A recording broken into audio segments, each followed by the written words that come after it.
ఆపదామపహర్తారం దాతారం సర్వసంపదాం లోకాభిరామం శ్రీరామం భూయో భూయో నమామ్యహం. హరి ఓం. పరమేశ్వర స్వరూపైన సభకి నమస్కారం. సర్వమంగళమాంగళ్యం సర్వపాప ప్రణాశనం చింతాశోక ప్రశమనం ఆయుర్వర్ధనముత్తమం. నిన్నటి రోజున నేను మీతో అక్కడి వరకు మనవి చేసి ఉన్నాను. రశ్మిమంతం సముజ్యంతం అనేటటువంటి నామాలతో మొదలుపెట్టి దేవాసుర నమస్కృతం, పూజయస్వ వివస్వంతం భాస్కరం భువనేశ్వరం అంటారు. తరువాతి శ్లోకంలో నామాలు మొదలు పెడుతున్నారు. నేను నిన్న మీతో మనవి చేశాను, నామము అంటే కేవలము పేరు కాదు, అది భగవద్ విషయంలో గౌణముగా మారిపోతుంది. గౌణమైనటువంటి నామాన్ని ప్రతిపాదన చేసేటప్పుడు అగస్త్య మహర్షి రామచంద్రమూర్తితో ఒక విషయాన్ని హెచ్చరికగా చెప్తున్నారు. ఇది ఏదో వినడం కాదు రామ, పూజయస్వ అన్న మాట మధ్యలో వేశారు చూడండి.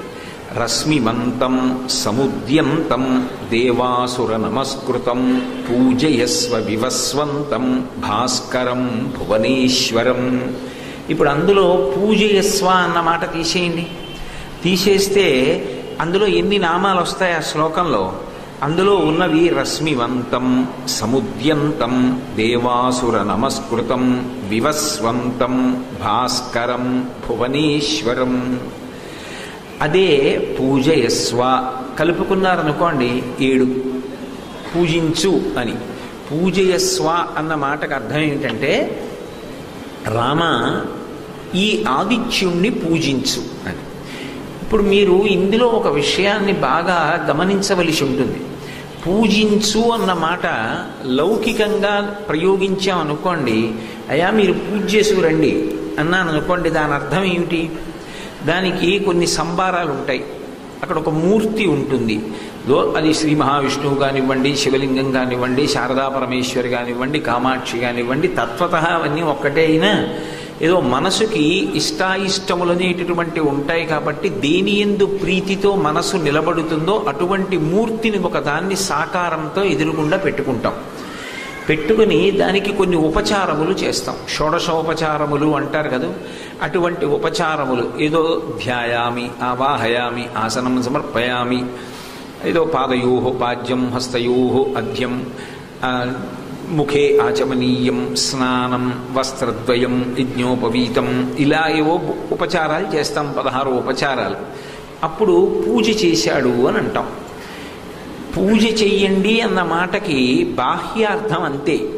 అక్కడ ఒక మూర్తి ఉంటుంది, కొన్ని సంబారాలు ఉంటాయి, ఆ వ్యక్తి కూర్చుంటాడు, నోటితో ఏదో ఉపచారాన్ని చెప్తాడు, చేత్తో దాన్ని చేస్తాడు. మూడవది అత్యంత ప్రధానం, మనసు అక్కడ పెడతాడు. ఇవన్నీ అక్కడే ఉన్నాయి. మూర్తి ఉంది, సంబారాలు ఉన్నాయి, చేసేటటువంటి యజమాని ఉన్నాడు, చేస్తున్నాడు, నోటితో మంత్రం చెప్తున్నాడు, మనసొక్కటే అక్కడ లేదు. ఈశ్వరుడు పుచ్చుకుంటాడా? పుచ్చుకోడు. ఆయన భాగవతంలో స్పష్టంగా చెప్పాడు, దళమైన పుష్పమైనను ఫలమైనను సలిలమైన బాయని భక్తిన్ కొలచిన జనులర్పించిన ఎలమిన్ రుచిరాన్నముగను ఎనుభుజింతున్నన్నాడు. అసలు నాకివ్వడానికి సంబారం అనేటటువంటిది నీ దగ్గర ఏదీ లేదు, ఇది నా స్వంతం, ఈశ్వర సృష్టిలోది కాదు, నేను దీన్ని సృజించి తీసుకొచ్చానని చెప్పడానికి నీతో కలిపి ఏమీ లేదు. యజమాని యొక్క శరీరాన్ని ఎవరు సృజించారు? ఈశ్వరుడు సృజించాడు. సంబారములను ఎవరు సృజించాడు? ఈశ్వరుడు సృజించాడు. ఆ ఈశ్వర మూర్తిని దేంతో చేశాం? ఒక లోహంతో. అది ఎక్కడి నుంచి వచ్చింది? ఈశ్వర సృష్టిలోంచి వచ్చింది.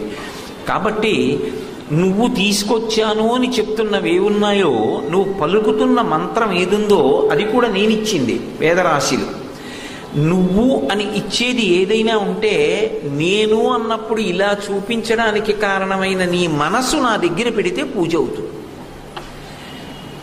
కాబట్టి సంబారము ప్రధానమా, మనసు ప్రధానమా అంటే మనసే ప్రధానము. కానీ సంబారం ఎందుకు అటువంటప్పుడు? మనసొక్కటి పెడితే సరిపోదా అంటే సరిపోదు. ఎందుకు సరిపోదు అంటే మీరు మనసు అక్కడ పెట్టి పూజ చెయ్యాలి అంటే సంభారం ఉన్నప్పుడు మనసు తృప్తిని పొందుతుంది. నాకు భగవంతుడి పాదములను అర్చించాలని తీవ్రమైన కుతూహలం ఉందనుకోండి, నాకు 4 మల్లెపూలు ఎవరో పట్టుకొచ్చి ఇచ్చారు. నేను ఇప్పుడు ఒక్కొక్క మల్లెపువ్వు తీసి స్వామివారి పాదాల మీద వేసి ఆ శోభకు దర్శనం చేస్తున్నాను. ఆయన పాదం మీద వేస్తే ఆ మల్లెపువ్వు అలా నిలబడింది అనుకోండి, ఆయన పాదాల సువాసన మల్లెపువ్వు సువాసన కలిసి నేను ఆఘ్రానించి ధ్యానంలో మత్తెక్కుతున్నాను అనుకోండి, అది నా తృప్తికి కారణమవుతుంది. సంభారము మనసు పొందేటటువంటి తృప్తిని ఉద్దీపింపచేస్తుంది. కానీ కొంతకాలం సంభారములతో పూజ చెయ్యగా చెయ్యగా చెయ్యగా చెయ్యగా చెయ్యగా ఒకనాడు ఏ సంభారం లేకుండా మనసుతో సంభారము సృజించవచ్చు. మీరు ఒప్పుకుంటారా? అసలు అక్కడ పదార్థం అక్కర్లేదు, కానీ మనసుతో సృజిస్తాడు.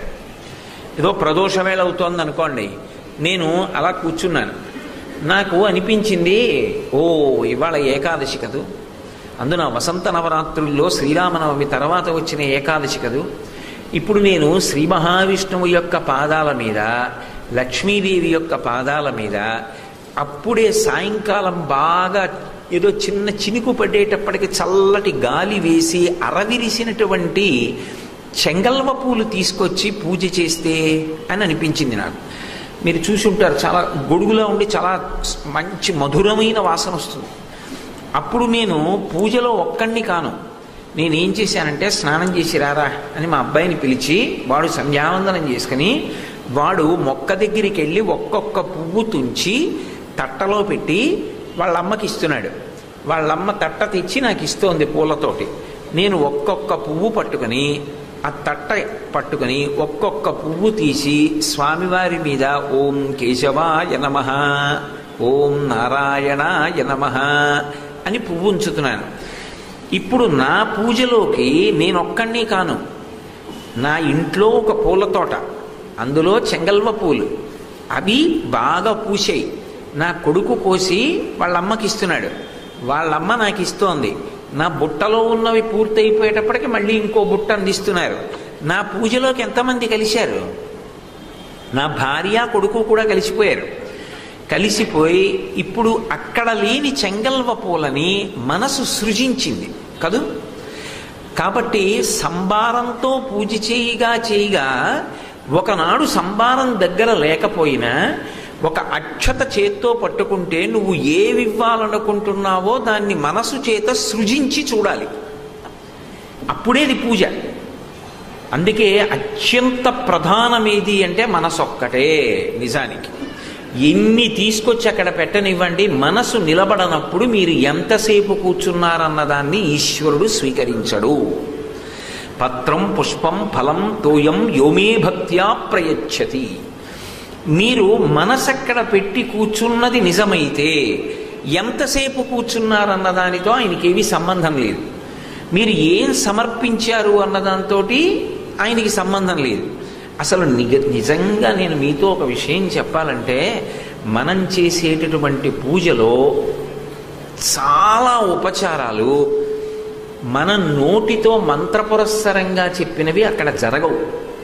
మీరు గమనించండి. ముక్తాచూర్ణేన సంయుక్తం తాంబూలం ప్రతిగృహ్యతాం అంటాడు. అంటే ఏం చేయాలి? ఒక మంచి ముత్యాన్ని తీసుకొచ్చి కాల్చి బూది చేసి ఎక్కువ వేస్తే నోరు పొక్కిపోతుంది. సూది గుచ్చి ఎంత అంటుకుంటుందో అంతే తాంబూలంలో రాసి అమ్మవారికి ఇవ్వాలి. కానీ మనం అలా ఇస్తున్నామా? సింహాసనం సమర్పయామి అంటాడు. సింహాసనం తీసుకొచ్చి వేశాడా? వెయ్యలేదు. అక్షత వేస్తాడు, పువ్వు వేస్తాడు. కానీ మరి సింహాసనం ఎలా అయింది? అబద్ధం కాదా? పువ్వు సింహాసనం అయితే నాకు ఇది ఎందుకో పువ్వు వేసి కూర్చోబెట్టచ్చుగా. మరి నాకైతే కుర్చీ కావాలా? ఈశ్వరుడికి అయితే సింహాసనం బదులు పువ్వు వేస్తే సరిపోతుందా? ఏం పూజ? పూజ కాదు. అక్కడ వేసే పువ్వు సింహాసనానికి ప్రతినిధి. కానీ మనసు దేన్ని చూస్తుందంటే సింహాసనాన్ని చూస్తుంది. అందుకే పెద్దలు పూజ చేసేటప్పుడు తలుపు వేస్తారు. ఎందుకు వేస్తారో తెలుసా?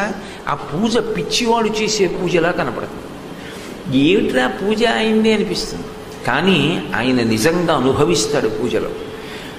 ఆసనం సమర్పయామి అన్నాడు అనుకోండి, ఆయన పిల్లలు తీసుకొచ్చి పరమేశ్వరుడికి మంచి సింహాసనం అమరిస్తే బంగారు సింహములు ఇలా ముందుకి చూస్తుంటే మెత్తటి ఆస్తరణతో ఉన్నటువంటి ఆ ఆసనం పరమేశ్వరుడు వచ్చి కూర్చుంటే వెంటనే ఆయన కొడుకులు ఆయన కలిసి తీసుకొచ్చి మెత్తటి పాదపీఠం ముందు పెడితే దాని మీద విలాసంగా స్వామి పాదాన్ని పెట్టుకుని ఒక పాదం పైకెత్తి తొడ కింద పెట్టుకుని మడిచి కూర్చుంటాడు. స్వామి 2 పాదాలు చూపించవా అని ప్రార్థన చేస్తే ఏకన్యం చనతి క్షమం అపరంచ ఆకుంచ పాదాంబుజం మధ్యే విస్తర పుండరీకమభయం విన్యస్య హస్తాంబుజం త్వాం పశ్యేమ నిషీదుషీం ప్రతికళం కారుణ్యకూలంకష స్ఫారాపాంగతరంగమంబ మధురం ముగ్ధం ముఖం బిభ్రతీం అని. అయ్యో పాపం, వీడు నా 2 పాదాలు చూడాలనుకుంటున్నాడు, ఒక్క పాదమే చాపితే బెంగ పెట్టుకున్నాడని అప్పుడు తొడ కింద పెట్టినటువంటి 2వ పాదాన్ని కూడా తీసి విలాసంగా పాదపీఠం మీద పెడితే అప్పుడు ఆ 2 పాదాల వంక చూసి నేను ఊరుకోగలనా? ఊరుకోలేను. గృహీత్వా హస్తాభ్యాం, స్వామి ఒక్కసారి నా 2 చేతుల్లో పెట్టరా మీ పాదాలు అని అడుగుతాను. బలవంతంగా లాగుతానా? ఆయన 2 పాదాలు ఎత్తి నా చేతుల్లో పెట్టారనుకోండి, ఊరుకోగలనా? గృహీత్వా హస్తాభ్యాం శిరసి నయనే, ఆ 2 పాదాల మీద తల ఉంచి వాసన చూసి మురిసిపోయి స్వామి ఒక్కసారి నా తల మీద పెట్టరా అని పాదాల కింద తల పెడితే పాదపీఠం మీద ఆయన 2 పాదాలు నా తల మీద పెడితే ఆ స్పర్శ సుఖాన్ని అనుభవించి ఆనంద భాష్పాలు కారుతుంటే మళ్ళీ 2 చేతులతో పట్టుకుని గృహీత్వా హస్తాభ్యాం శిరసి నయనే, 2 కళ్ళు ఆయన గోళ్ళకి తగిలేటట్టుగా ఇలా కళ్ళకి అద్దుకుని ఇంకొంచెం ముందుకు జరిగి శిరసి నయనే వక్షసి వహన్, గుండెల మీద పెట్టుకుని ఆ గుండెల మీద రాపాడించుకుని మళ్ళీ ఇలా చేతుల్లో పట్టుకుని ఓరి పిచ్చివాడా ఎంత సంతోషం రా నీకు అని స్వామి చూసి మురిసిపోతుంటే అప్పుడు మళ్ళీ ఆ 2 పాదాలు అక్కడ పెడితే అలభ్యాం బ్రహ్మాద్యై ముదమనుభవిష్యామి హృదయే స్ఫుటజల జగంధాన్ పరిమళాన్, నేను నా తల తీసుకెళ్ళి ఆయన 2 పాదముల మీద పెట్టి అలా ఉండిపోతే అందులోంచి గొప్ప గొప్ప సువాసనలు వస్తుంటే ఆ వాసనలు పీలిస్తూ నేను పరమ సంతోషాన్ని పొంది బాహ్య ప్రపంచం అంతా మరిచిపోయి నేను అలాగే తల ఉంచి ఆనంద భాష్పాలు కారుస్తూ ఉండిపోతే స్వామి పరమ ప్రేమతో 2 చేతులు నా తల మీద ఆశీపురస్సరంగా పెడితే ఆయన చేతుల వేళ్లకున్న ఉంగరాలు తగులుతుంటే ఆ చేతులు కదిలినప్పుడు కదిలిన బాహుపద క్రమంబున రవము సూపెడి నూపు రములవాణి అంటారు పోతన గారు. ఆయన చేతి కంకణముల యొక్క చప్పుడుతోటి ఆ చేతులు వచ్చి నాకు తగులుతుంటే ఆ చివరిదాకా జారిన కంకణం ఒకటి నా తలకి ఒత్తుకుంటుంటే నేను పరమానందంగా అలాగే పాదాల మీద పెట్టి కూర్చుండిపోయాను, అలా ఉండిపోయాను అనుకోండి. నేనప్పుడు సింహాసనం సమర్పయామి, సింహాసనం స్వామికిచ్చి ఉపచారాన్ని పూర్తి చేశాను. ఇది నేను పూజ చేస్తూ సింహాసనం సమర్పయామి అని అనుభవించాను అనుకోండి. ఏదో ఉదాహరణకి నేనేమంత సమర్థుణ్ణి కాదు, నేనంత ఉపాసకుణ్ణి కాదు, ఏదో ఇలాంటి కోతోటే వచ్చినవాడిని అంతే. నిజంగా అలా ఉండిపోయాను అనుకోండి. ఆ పూజ చూసిన వాడు ఎవరో అక్కడ కూర్చున్నాడు అనుకోండి, ఉపన్యాసం వినడానికి వచ్చి కూర్చున్నట్టు పూజ చూడడానికి కూర్చున్నాడు అనుకోండి, వాళ్ళు ఏమనుకుంటారు? ఈయనకి పాపం ఉపన్యాసాలే కానీ పూజ చేసుకోవడం రాదులా ఉంది, ఆసనం సమర్పయామి అన్నాడు, ఆ తర్వాత ఇంక ఉపచారం చెప్పడు, కింద పడుతున్నాడు, పైకి లేస్తున్నాడు, అలా కూర్చుంటున్నాడు, ఇలా కూర్చుంటున్నాడు, ఏమిటా అనుకుంటారు కదూ. అంటే మీరందరూ మహాసమర్థులు, రోజు అనుభవించేవాళ్ళు కాబట్టి మీకు అది కొత్తగా ఉండకపోవచ్చు. నా బోటిగాడు ఎవరి పూజన్నా పెద్దలది చూశాడు అనుకోండి, ఆశ్చర్యంగా ఉంటుంది, ఏమిట్రా అలా ఉండిపోయారు అనిపిస్తుంది. అంటే భగవంతుడు ఏ ఉపచారాన్ని స్వీకరిస్తాడు అంటే నిజంగా మనసు ఎక్కడ నిలబడిందో దాన్ని పూజగా స్వీకరిస్తాడు. మనసు నిలబడాలి అంటే 2 కారణముల చేత నిలబడుతుంది. అలా నిలబడిందనుకోండి, ఉత్తర క్షణంలో వాడు ఏమవుతాడో తెలుసా? పూజ చేసిన వాడు పూజనీయుడవుతాడు. అది పూజలో ఉండేటటువంటి విచిత్రమైనటువంటి లక్షణం. ఎవరు పూజించాడో వాడు ఇంకొకరిని పూజ చేశానని కదా అనుకుంటున్నాడు. కానీ వాడు లోకము చేత పూజింపబడతాడు. పూజ చేశాడంటే 2 గంటల సేపు పూజ చేసి వచ్చాడు కాబట్టి లోకం ఆయన్ని మెచ్చుకుందండి అని కాదు. అలా అయితే అందరికీ తెలిసేట్టు పూజ చేయాలి. దాని అర్థం ఏమిటో తెలుసా? పూజ చేస్తున్నాడు అంటే దాని ఎందు కృతజ్ఞత వినయము 2 ఇమిడి ఉన్నాయి అని గుర్తు. ఈ 2 మనసులో పొటమరించనప్పుడు చేసినటువంటి పూజ తంతు. ఈ మాట నేను చెప్తున్నప్పుడు కొంచెం వ్యగ్రతగా అనిపిస్తోందేమో, కానీ మీరు బాగా పరిశీలించి చూడండి. ఈ 2 భావములు లేకుండా పూజామందిరంలో ప్రవేశించి చేసినటువంటి పూజ ఎన్ని సంభారములు వాడి చేసినప్పటికీ అది కేవల తంతుగా ఈశ్వరుడి విషయంలో మిగిలిపోతుంది. ఒకటి కృతజ్ఞత. ఎందుకు కృతజ్ఞత? ఆయన నాకు ఒక ఉపకారం చేశాడు. లోకంలో అన్నిటికన్నా మంచి లక్షణం ఏమిటంటే ఒకరు చేసినటువంటి ఉపకారాన్ని జ్ఞాపకం ఉంచుకొని 10 మాటలు దాని గురించి చెప్పుకున్నవాడెవరో వాడు కృతజ్ఞుడు. వాడు లోకం చేత పూజింపబడతాడు. మీరు చూడండి, నాకు హరిప్రసాద్ గారు ఉపకారం చేశారనుకోండి, నేను కాకినాడ వెళ్ళినా, రాజమండ్రి వెళ్ళినా, హైదరాబాద్ వెళ్ళినా, ఢిల్లీ వెళ్ళినా, ఎక్కడికి వెళ్ళినా మహానుభావుడు ఎంత ఉపకారం చేశారండి. ఆయన ఉపకారం చేయబట్టి కదండి నేను నిజంగా అలా సంతోషంగా ఉండగలిగాను. లేకపోతే ఈ బాబోయ్ ఎంత ఇబ్బంది పడిపోతుందండి ఆ రోజుల్లో, ఎంత ఉపకారం చేశారండి అని నేను 10 మాటలు చెప్తున్నాను అనుకోండి. మీరేమంటారు? ఏమండి అదేం పెద్ద ఉపకారం కాదండి, చాలా చిన్న విషయం అండి ఆయన చేసింది అంటే. అయ్యి బాబోయ్ అలా అనకండి, ఆ సమయంలో అది నాకు మహోపకారం. ఆ రోజున నిజంగా హోర్న వాన, ఎక్కడికెళ్లాలో తెలియని స్థితి. అటువంటప్పుడు హరిప్రసాద్ గారు ఈ ఊరు వచ్చి ఎక్కడో నిలబడిపోయానండి అంటే, అయ్యో అలాగా అని కారు పంపించి నన్ను తీసుకెళ్ళి వండించి భోజనం పెట్టి పడిశం పడితే మాత్రలిచ్చి 2 రోజులు సేద తీర్చి పంపించాడు మహానుభావుడు అని నేను అన్నాను అనుకోండి. మీరేమనుకుంటారు అప్పుడు? ఒరే ఈయన ఒక్కొక్క రోజు వాన వస్తే ఫోన్ చేస్తే కారు పంపించారని చెప్పి ఎంతమందికి చెప్తాడు రా ఈయనకి చాలా కృతజ్ఞత కలిగిన వాడు రా, చిన్న ఉపకారం చేస్తే పొంగిపోతాడు అని మీరు నా మీద ఒక మంచి అభిప్రాయం పెంచుకుంటారా? పెంచుకోరా కపటంతో చెప్పకపోతే. ఇప్పుడు నేను ఒకరిని పూజించాను, ఒక్కరిని నేను పూజించాను, 1000 మంది చేత పూజింపబడుతున్నాను. వాడు కృతజ్ఞత కలిగిన వాడన్న భావనకి ఇంతమంది గౌరవిస్తున్నారు కదా. ఎవరు పూజ చేశాడో వాడు పూజింపబడతాడు. కారణం ఏమిటంటే కృతజ్ఞత వలన. ఏ కృతజ్ఞతకి అంటే ఈశ్వర ఈ శరీరం ఇచ్చిన వాడివి నువ్వు, ఈ వాక్కిచ్చిన వాడివి నువ్వు, ఈ కళ్ళు, ఈ ముక్కు, ఈ చెవులు, ఈ నాలుక, ఈ చర్మం, ఈ లోపల శరీరం. రాత్రి నిద్రపోయినప్పుడు ఆదమరిచి నేను నిద్రపోతుంటే రాత్రల్లా నువ్వు ఇక్కడ కూర్చుని ఊపిరి తీసావా, నేను తిన్నది జీర్ణం చేశావా, తెల్లవారేటప్పటికి పిప్పి బయటికి వెళ్ళిపోవడానికి వ్యవస్థ చేశావా, ఇంత ఉపకారం చేసి తెల్లవారేటప్పటికి మళ్ళీ సంతోషంగా నేను ఉత్సాహంగా తిరిగేటట్టు చేశావా, ఇన్ని చేసిన నీకు నేను కృతజ్ఞత చెప్పాలి స్వామి. ఒక్కసారి వచ్చి ఒక నమస్కారం చేసి నీ 2 పాదాల మీద నేను పువ్వులు వేసుకోవాలి. ఇంత ఉపకారం చేసిన వాడిని వదిలేసి అక్కర్లేని విషయాలు నేను పట్టుకుంటే ముందు. కాబట్టి ముందు నాకు న్యూస్ పేపర్ కాదు, టీవీ కాదు, నువ్వు కావాలి. నీకు వచ్చి నమస్కారం చేయకుండా నువ్వు ఇచ్చిన శక్తి ఇతర విషయాలకు ఎలా వాడతాను? నీ దగ్గర నైవేద్యం పెడతాను ఆ శక్తిని. అందుకొచ్చి దీపం పెట్టి ధూపం వేసి గంధం అలది ఏదో ఆయనకి ఓ పండు నైవేద్యం పెట్టి చేశాననుకోండి. ఇప్పుడు అందులో 2 భావాలు ఉన్నాయి.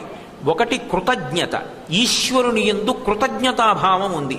రెండవది వినయం ఉంది. ఆయన అన్నీ కలిగిన వాడు, అక్షయ్యం. ఆయన అన్నీ ఉన్నా తన కొరకని ఉంచుకునేవాడు కాడు. ఆర్తితో వచ్చినవాడు ఎవరుంటాడో వాడికి ఇచ్చేటటువంటి లక్షణం ఉన్నవాడు. కాబట్టి వేడుకుంటే వాణ్ణి వేడుకోవాలి, వాణ్ణి పట్టుకోవాలి. కాబట్టి ఈ భావన ఉన్నదనుకోండి, అప్పుడు అక్కడ సంభారములు ఎన్నున్నాయన్న దానితో సంబంధం ఉండదు. అప్పుడు పూజ జపం కావచ్చు. ఒకే విషయాన్ని పట్టుకుని జపం చేయొచ్చు. అందుకే వేదంలో ఉన్న చాలా చాలా గొప్ప విశేషం ఏమిటంటే, ఒక మహాక్రతువుగా చెయ్యవలసిన దాన్ని జపంగా మారుస్తుంది కొన్ని. మీకు అంతవరకు ఎందుకు? రుద్రం ఉంది, రుద్రం బ్రహ్మాస్త్రం, అంత గొప్పది. దానితో తెల్లవారి లేస్తే అభిషేకం చేస్తాం, మీరు శివాలయంలో చూస్తూ ఉంటారు. కానీ దాని యొక్క పూర్వాంగంలో మీరు ప్రార్థనకి సంబంధించిన విషయం చూస్తే మీకు ఒక గొప్ప రహస్యం కనపడుతుంది. ఆపాతాళ నభస్థలంత భువన బ్రహ్మాండమా విస్ఫుర జ్యోతిస్ఫాటికలింగమౌళి విలసత్పూర్ణేందువంతామృతై అస్తోకప్లుతమేకమీశమనిశం రుద్రాను వాకాన్ జపన్. దీనితో అభిషేకమే చెయ్యక్కర్లేదు. దీన్ని దర్శనం చేసి మేము శివలింగం ఎలా ఉంటుందని చెప్తున్నామో అలా దర్శనం చేసి ఈ రుద్రాధ్యాయాన్ని జపం చేసిన వాడికి కూడా ఇంతే ఫలితం వస్తోంది. ఒకప్పుడు చంద్రశేఖర భారతీ స్వామి వారి దగ్గరికి వెళ్ళి ఒక బ్రాహ్మణుడు తన భార్య ఒంట్లో బాగుండలేదని చెప్పాడు. ఆయన అన్నారు, నీకు రుద్రం వచ్చుగా, తీర్థం ఇవ్వకపోయావా అభిషేకం చేసి అన్నారు. ఏమో స్వామి తట్టలేదు అన్నారు. పోనీలే ఇప్పుడు ఇయ్యి అన్నారు. ఆయన అన్నాడు, మా ఊరు చాలా దూరం, నేను మళ్ళీ వెళ్ళేటప్పటికేమో దాని పరిస్థితి ఉపద్రవంగా ఉంటే, అయితే ఓ పని చేయి, స్నానం చేసి సంధ్యావందనం చేసి తుంగానది ఒడ్డును కూర్చుని జపం చేయి, రుద్రాన్ని అభిషేకం అక్కర్లేని జపం చేయి. జపం చేసి ఏతత్ ఫలితం సర్వం శ్రీ ఉమామహేశ్వర పరబ్రహ్మార్పణమస్తని నువ్వు అక్షతలు నీళ్లు విడిచిపెట్టిన తీర్థం ఏదుందో అది నీ భార్యని భావన చేయి. ఆమె చెయ్యి చాపిందని భావన చేసి మానసికంగా తీర్థమి. అక్కడ నీ భార్య కుదురుకుంటుంది. విశ్వాసం ప్రధానం. వాడా శక్తివంతుడు, ఈ వినయము చేత అనుగ్రహిస్తాడని నమ్మి జపం చేయి, నీకొచ్చుగా. ఆ బ్రాహ్మణుడు జపం చేశాడు. అది గురువు యందు విశ్వాసం అన్న మాటకు అర్థం. అది శ్రద్ధ. అందుకు శంకర భగవత్పాదులు శాస్త్రస్య గురువాక్యస్య సత్యబుద్ధ్యావధారణ సా శ్రద్ధ కరితా సిద్ధి యయా వస్తూపలభ్యతే. గురువు గారు ఒకటి చెప్తున్నారు, అది పరమసత్యం. శాస్త్రం ఒకటి చెప్పింది, పరమసత్యం. ఇక్కడ యుద్ధం జరుగుతుంటే ఏదో ఒక 5 నిమిషాలు విశ్రాంతి వచ్చి ఏం చెయ్యాలని ఏడుస్తుంటే ఇప్పుడు ఈయనొచ్చి ఇదేదో జపం చేయమంటాడేమిటి అని అనలేదు రాముడు. వచ్చినవాడు గురువు చెప్తున్నది శృణు గుహ్యం సనాతనం. గురువు ఎప్పుడు తన నోటికి వచ్చింది చెప్పడు, వేదాన్ని ప్రమాణం చేసుకుంటాడు. వేదంలో సనాతనమైనటువంటి ఆ శాస్త్రమునందు చెప్పబడినటువంటి విషయాన్ని నేను ఉద్ధరించి నీకు చెప్తున్నాను. అది గుహ్యం, రహస్యం. ఇప్పుడు నేను నీకు అందిస్తున్నాను, దీన్ని జపం చెయ్యి. వెంటనే రాముడు అలాగే చేస్తాను. ఎలా? పూజయస్వ. పూజయస్వ అంటే ఆ కృతజ్ఞతాభావంతో, ఆ వినయంతో. చూడు సూర్యుడి వంక. ఎవరి సూర్యుడు, ఎవరి ఆదిత్యుడు? ఆ మాట అండంలో ఒక విశేషం. ఆదిత్యుడు అంటే అదితి కుమారుడు అని బాహ్యార్థం. మీరు ఎవరి కోసం చూసినా అదే ఉంటుంది. అదితి కుమారుడు సూర్యుడైతే అదితి కుమారులు దేవతలందరూ కూడా అదితి కుమారుడే. మరి వాళ్ళందరినీ ఆదిత్యులు అనకుండా ఆదిత్యుడు అనేటప్పటికీ సూర్యుడు అని ఎందుకంటాం? మరి వాళ్ళని కూడా ఆ పేరుతోటే పిలవాలి కదా. మరి వాళ్ళని అనకుండా ఆదిత్యుడు అన్నాను అనుకోండి, ఎవరండి అన్నాను అనుకోండి, నిజానికి దేవతలందరూ కూడా అదితి బిడ్డలే, కానీ సూర్యుడు అంటాం.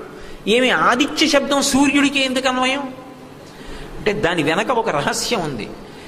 లోకంలో చూడండి, చాలా గౌరవాన్ని, ఎంతో లోకం చేత పూజింపబడే వ్యక్తిత్వాన్ని ఒక వ్యక్తి సంతరించుకున్నాడు అనుకోండి, వెంటనే సభలో ఉన్న వాళ్ళు ఏమంటారంటే, మీ అమ్మగారు ఏ నోములు నోచి కందయ్యా, నిన్ను ఎంత గొప్ప కొడుకుని కందయ్యా అంటారు. అమ్మని స్మరిస్తారు మంచి బిడ్డన్ని చూడగానే. అందరూ దేవతలు కూడా నిజానికి విడివిడిగా కనపడినా ఎవరి ఎందుంటారంటే ఆదిత్యుడి ఎందే ఉంటారు, సూర్యుడి ఎందే ఉంటారు. అందరూ దేవతలు చేసే పనిని నిజానికి చేసేవాడు ఎవరంటే సూర్యుడి. అందుకే పరబ్రహ్మం. కానీ ఆ పరబ్రహ్మము ఈ కన్నులకు కనపడదు. అడగకపోయినా నీ కన్నులకు కనపడే పరబ్రహ్మం ఎవరంటే సూర్యుడు ఒక్కడే. ఆయన్ని వదిలిపెట్టి మిగిలినవన్నీ ఎందుకు పరిగెడతావు? కనపడుతున్న దానికి ఎదురుగుండా ఎందుకు నిలబడి నమస్కారం చేయవు? కంటికి ముందుకు కనపడింది కదా అని అంత చులకన. ఎదురుగుండా ఉంది కదా, రోజూ చూస్తున్నాను కదా అని అనుకోకు రామా. ఇవాళ తెలుసుకున్నావు, అది పరబ్రహ్మం. దానికి స్వాగతం పలుకు. అది రాకముందు నిద్రలే. ఈశ్వరుడు వస్తున్నాడు, అంతకన్నా ముందు నిద్రలేచి సిద్ధంగా ఉండడం కృతజ్ఞత. అంత ఉపకారం చేసినవాడు కనుక. గురువుగారు వస్తున్నారు, ఆయన రాకముందు సిద్ధంగా ఉండి ఆయన వచ్చేటప్పటికి నిలబడడం కృతజ్ఞత. ఒక మహాత్ముడు వస్తున్నాడు, ఆయన వచ్చేటప్పటికి లేచి నిలబడడానికి వీలుగా సిద్ధంగా ఉండడం కృతజ్ఞత. ఆయన వచ్చాక లేవడం కృతజ్ఞత కదూ. కృతఘ్నఘ్నాయ దేవాయ జ్యోతిషాం పతయే నమః. ఇన్ని ఉపకారాలు చేసేవాడు వస్తుంటే లేవకపోవడం, వాణ్ణి వదిలిపెట్టి వాడికి నమస్కారం చేయకుండా వాడు కనపడుతున్నా ఎదురుగుండా తిరగడం కృతజ్ఞత. నేను మీకు ఒక చిన్న ఉపకారం చేశాను అనుకోండి, నేను మీకు ఒక రోజు కనపడ్డాను అనుకోండి, మీరు అలా వెళ్ళిపోయారు అనుకోండి నన్ను పలకరించకుండా, వెంటనే నా మనసు కుందుతుందా కుందదా? ఏమో నేను మహా కర్మిష్ఠినైతే ఏదో దాని గురించి పట్టించుకోనటువంటి గొప్ప స్థితప్రజ్ఞుణ్ణైతే ఏమో, లేకపోతే ఏమనుకుంటాను, అంత ఉపకారం చేశాను, కనీసం చూసావా నమస్కారం అయ్యా బాగున్నారా అని కూడా అడగలేదు అనుకుంటానా అనుకోనా? అంటే ఏది తక్కువ ఉందో అది నా మీద పెట్టుకుంటూ ఉంటాను నేను సభలో. మిమ్మల్ని నేను అలా అనకూడదు, అది పొరపాటు అది. కాబట్టి నా మీద పెట్టుకు చెప్తుంటాను. అనుకుంటానా అనుకోనా? అనుకుంటాను. అలా ఈశ్వరుడు తెల్లవారి లేస్తే అంత ఉపకారం చేసే పరబ్రహ్మం నువ్వు మా కంటితో చూడ్డానికి కనపడవు, మా కంటితో చూడ్డానికి కనపడవు అని వెంపర్లాడే మనకి ప్రతిరోజు నేను కనపడుతున్నానని చెప్పి తానే కనపడుతున్నాడు. తానే కనపడుతున్నప్పుడు కనీసం ఆయన వచ్చేటప్పటికీ సిద్ధంగా ఉండి ఆయన కనపడగానే ఒక్క నమస్కారం చెయ్యకపోవడం మనుష్య జన్మలో ఏదో ఒక పెద్ద లోటేనా కాదా? కాదు. ఆయన అన్ని ఉపకారములు చేస్తున్నవాడు పరబ్రహ్మము. అన్నిటికన్నా పెద్ద ఉపకారం కంటికి కనబడవలసిన అవసరం లేనివాడు కనబడుతూ రావడం వెలుగుల ముద్దగా.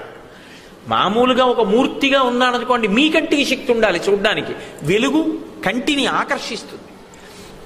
అలా ఆకర్షించి కనపడుతున్నాడే, కనపడుతున్నప్పుడు ఆయన పట్ల ఈ గౌరవాన్ని ప్రదర్శించు, అది పూజయస్వ. ఈ భావన నామాలు మొదలు పెడుతూ మధ్యలో హెచ్చరిక చేశాడు అగస్త్య మహర్షి, ఈ శ్రద్ధతో వినుసుమా, నేనేదో చెప్తున్నానని వినడం కాదు, పరాకుగా వినకు. అంటే ఒక గురువు చెప్పేటప్పుడు ఎంత జాగ్రత్త తీసుకుంటున్నాడో చూడండి శిష్యుడి మీద. ఈ ఒక్క మాటలో ఆదిత్య హృదయంలో అటు సూర్య భగవానుడి యొక్క దర్శన వైభవాన్ని చెప్పారు, ఒక పక్క మనకి ఉండవలసినటువంటి శ్రద్ధ గురించి చెప్తున్నారు. ఆ శ్రద్ధ నశించిపోయిందనుకోండి, ఎదురుగుండా పరబ్రహ్మమే వచ్చినా వాడక్కర్లేకుండా వీధుల్లో తిరిగి మిగిలిన వాళ్ళందరికీ నమస్కారాలు పెడతాను తప్ప సూర్యుడికి ఒక్క నమస్కారం పెట్టడం నాకు అలవాటు కాలేదంటే, నాకు మనుష్య జన్మ ఎత్తి కూడా ఎంత పెద్ద వైక్లభ్యాన్ని పొందినవాడినవుతున్నాను. మహానుభావుడు కంటితో చూడడానికి వీలైన పరబ్రహ్మం వచ్చేటప్పటికి ఒక్క నమస్కారం చెయ్యొద్దు. కాబట్టి పూజయస్వ, ఆ వినయంతో ఆ కృతజ్ఞతాభావనతో మనసు పరిపుష్టమై పరమ సంతోషంతో అడుగో వాడే అన్న భావనతో నమస్కరించు. అంటే ప్రాతకాలంలో ఉపదేశం చేస్తున్నాడు ఆయన. కాబట్టి పూజయస్వ. మరి వెనక్కి రండి శ్లోకంలో, ఈ శ్రద్ధతో చూడు రామ అంటే, ఇప్పుడు నాకొక్కటి చెప్పండి, నిజానికి యుద్ధరంగంలో ఉన్న రాముడికి ఉపదేశం చెయ్యడం వెనక అర్థం యుద్ధరంగంలో ఉన్న మనందరికీ కూడా ఉపదేశం చెయ్యడమే అని నేను మీకు నిన్నటి నుంచి చెప్తూ వస్తున్నాను. అయినప్పుడు పైన చెప్పినటువంటివన్నీ ఏవైతే ఉన్నాయో, జయావహం జపే నిత్యం అక్షయ్యం పరమం శివం సర్వమంగళ మాంగళ్యం సర్వపాప ప్రణాశనం చింతాశోక ప్రశమనమాయుర్వర్ధనముత్తమం, ఈ ఫలితాలన్నీ నాకు కూడా కావాలి అంటే నేను కూడా ఏం చెయ్యాలి? ఆయనకే నమస్కారం చెయ్యమని అర్థం. అందుకే వాల్మీకి మహర్షి ఈ జాతికి చేసినటువంటి మహోపకారం ఆదిత్య హృదయం. అంత గొప్ప ఆదిత్య హృదయాన్ని మనకు అందించారు ఆయన. అప్పుడు ఆయన పేరు ప్రారంభం చేశారు. నేను మీతో ఇందాక చెప్పాను, మళ్ళీ మళ్ళీ చెప్తున్నాను, నామములు గౌణములు. ఒక్కొక్క గుణము ఆవిష్కృతమైతే అప్పుడు దాన్ని గౌణమై ఒక నామముగా వచ్చి ఆ పేరుతో పిలుస్తారు. రశ్మిమంతం మొట్టమొదటి పేరుతో పిలుస్తున్నారు. ఎవరా సూర్యుడు అంటే, ఆయన రశ్ములు కలిగినటువంటి వాడు. రశ్మి అంటే కిరణ సమూహం, కిరణములు. ఆ కిరణములు ఆయన కరములు, ఆయన చేతులు కిరణములే. ఆ కిరణముల చేత వ్యాపిస్తాడు, అంతటా వ్యాపించి అన్నిటినీ స్పృశిస్తాడు, అన్నిటినీ స్పృశించి అన్నిటినీ పవిత్రం చేస్తాడు. అసలు ఆ కాంతి వచ్చినప్పుడు, ఆ సూర్యోదయం అయ్యేటప్పటికీ లోకంలో ఎక్కడెక్కడి వారికి కూడా ఎంత సంతోషం కలుగుతుందో. అందున ఆ కిరణములకు ఒక గొప్పతనం ఉంది. అది ప్రారంభంలో బాలసూర్యుని యొక్క కిరణములు ఏదో కొంత కాంతిని ప్రసరిస్తాయి. ఆయన వెంట వెంటనే పుంజుకుంటాడు కదులుతూ. ఆ కాంతి పుంజుకున్న తర్వాత ఆయన ముందు ఇతపూర్వం కాంతినిచ్చిన ఏదైనా సరే వెలవెలపోతుందంటే ఆ కాంతే నిలబడుతుంది, ఈ కాంతి ఇంకా నిలబడదు. అంతకుముందు ఇంట్లో ఒక దీపం వెలుగుతోంది, అదే చాలా గొప్ప, అంత వెలుతురిస్తోందని దాన్ని కాపాడుకున్నాం, సూర్యోదయం అయిపోయింది. ఇప్పుడు ఆయన కాంతి ముందు ఆ దీపం, వీధి దీపం, చంద్రబింబం, తారకలు ఏవైనా సరే వెలవెలపోతాయంతే. ఆయన ఒక్కడే అలా వెలుగుతూ ఉంటాడు, అన్ని కిరణములతో ప్రకాశిస్తూ ఉంటాడు. విశేషించి ఆ కిరణములు తాకినటువంటి కారణం చేత చైతన్య స్ఫూర్తి కలుగుతూ ఉంటుంది. అసలు నిజానికి రశ్మిమంతం అని మహర్షి మొదలు పెట్టడం వెనక ఉన్నటువంటి ఉద్దేశ్యం ఏమిటంటే ఆ కిరణముల ద్వారానే ఆయన ఈ లోకాన్ని సృష్టించడం దగ్గర నుంచి మోక్షం వరకు ఇస్తాడు.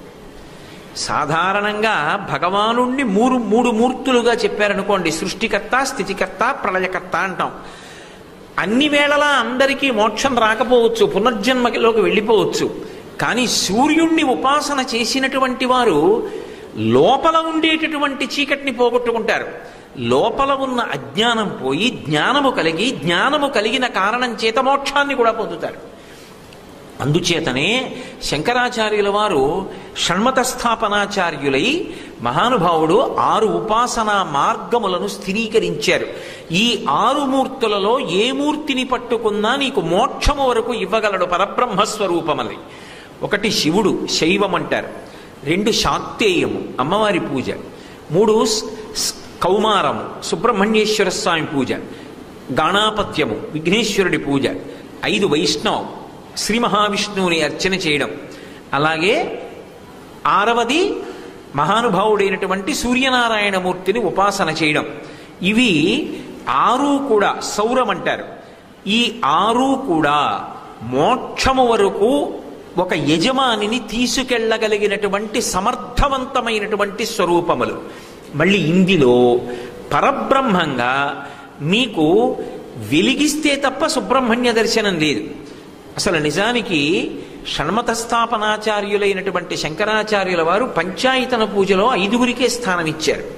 1 శివుడు, 2 అమ్మవారు, 3 సూర్యుడు, 4 గణపతి, 5 విష్ణువు. ఎవరు ప్రధానుల్ని చేసుకుని పూజ చేసేవాళ్ళు ఉంటే వాళ్ళని మధ్యలో పెట్టి మిగిలిన 4గురిని చుట్టూ పెడతారు. సుబ్రహ్మణ్యుడికి స్థానం ఇవ్వాల. అక్కడ ఆరాధనలో 6గురిని చెయ్యొచ్చని చెప్పిన మరి సుబ్రహ్మణ్యుడిని ఎందుకు ఇవ్వలేదు అంటే ఆయన అగ్నిస్వరూపుడు. మొదట వెలిగించిన దీపం సుబ్రహ్మణ్య స్వరూపం, చిట్ట చివర ఇచ్చిన నీరాజనం సుబ్రహ్మణ్య స్వరూపం.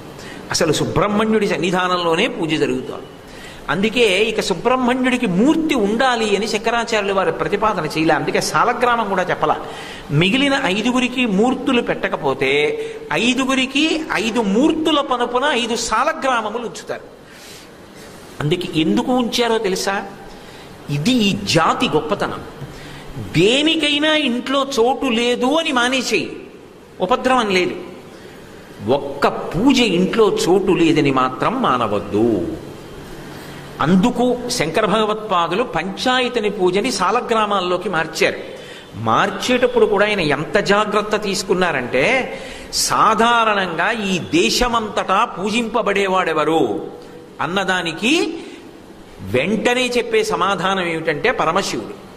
అందుకే ఈ దేశానికి అంతటికీ కూడా మధ్యలో ప్రవహించేటటువంటి నది ఏది ఉంటుందో ఆ నదిలో దొరికేటటువంటి సాలగ్రామం ఏదుందో ఆ సాలగ్రామమే తీసుకొచ్చి పూజలో మధ్య భాగంలో పెడతారు. అలాగే ఏదో సువర్ణముఖరి నదిలో బంగారు తీగ లోపల ఉంటుంది. ఆ బంగారు తీగ లాంటిది ఉండి ప్రకాశిస్తూ ఉంటుంది సాలగ్రామం. అది అమ్మవారికి సంబంధించినటువంటి సాలగ్రామం. శోణానదిలో దొరికేటటువంటి సాలగ్రామం గంగానది సంగమం సోణభద్ర. శోణానదిలో దొరికేటటువంటి సాలగ్రామం గణపతి సాలగ్రామం. చంద్రశేఖరేంద్ర సరస్వతి మహాస్వామి వారు అక్కడ స్నానం చేసి దోషిళ్లతో పైకెత్తారు గణపతి సాలగ్రామాలు. శోణానదిలో గణపతి సాలగ్రామం దొరుకుతుంది. అలాగే వెల్లం సూర్య సాలగ్రామం స్ఫటికం దొరుకుతుంది అక్కడ, అది సూర్య సంబంధం స్ఫటికం. అలాగే నేపాల్లో ఉండేటటువంటి గండకీ నదిలో విష్ణు సాలగ్రామం దొరుకుతుంది. ఈ 4. కానీ మధ్యలో ఉండేటటువంటి శివుడికి సంబంధించినటువంటి సాలగ్రామం ఏదుందో అది బాణం. బాణం అంటే ధనుర్బాణాల్లో ఉపయోగించేది కాదు, నల్లటి శివలింగం సాలగ్రామం ఉంటుంది. దాన్ని మధ్యలో పెట్టి పూజ చేస్తారు.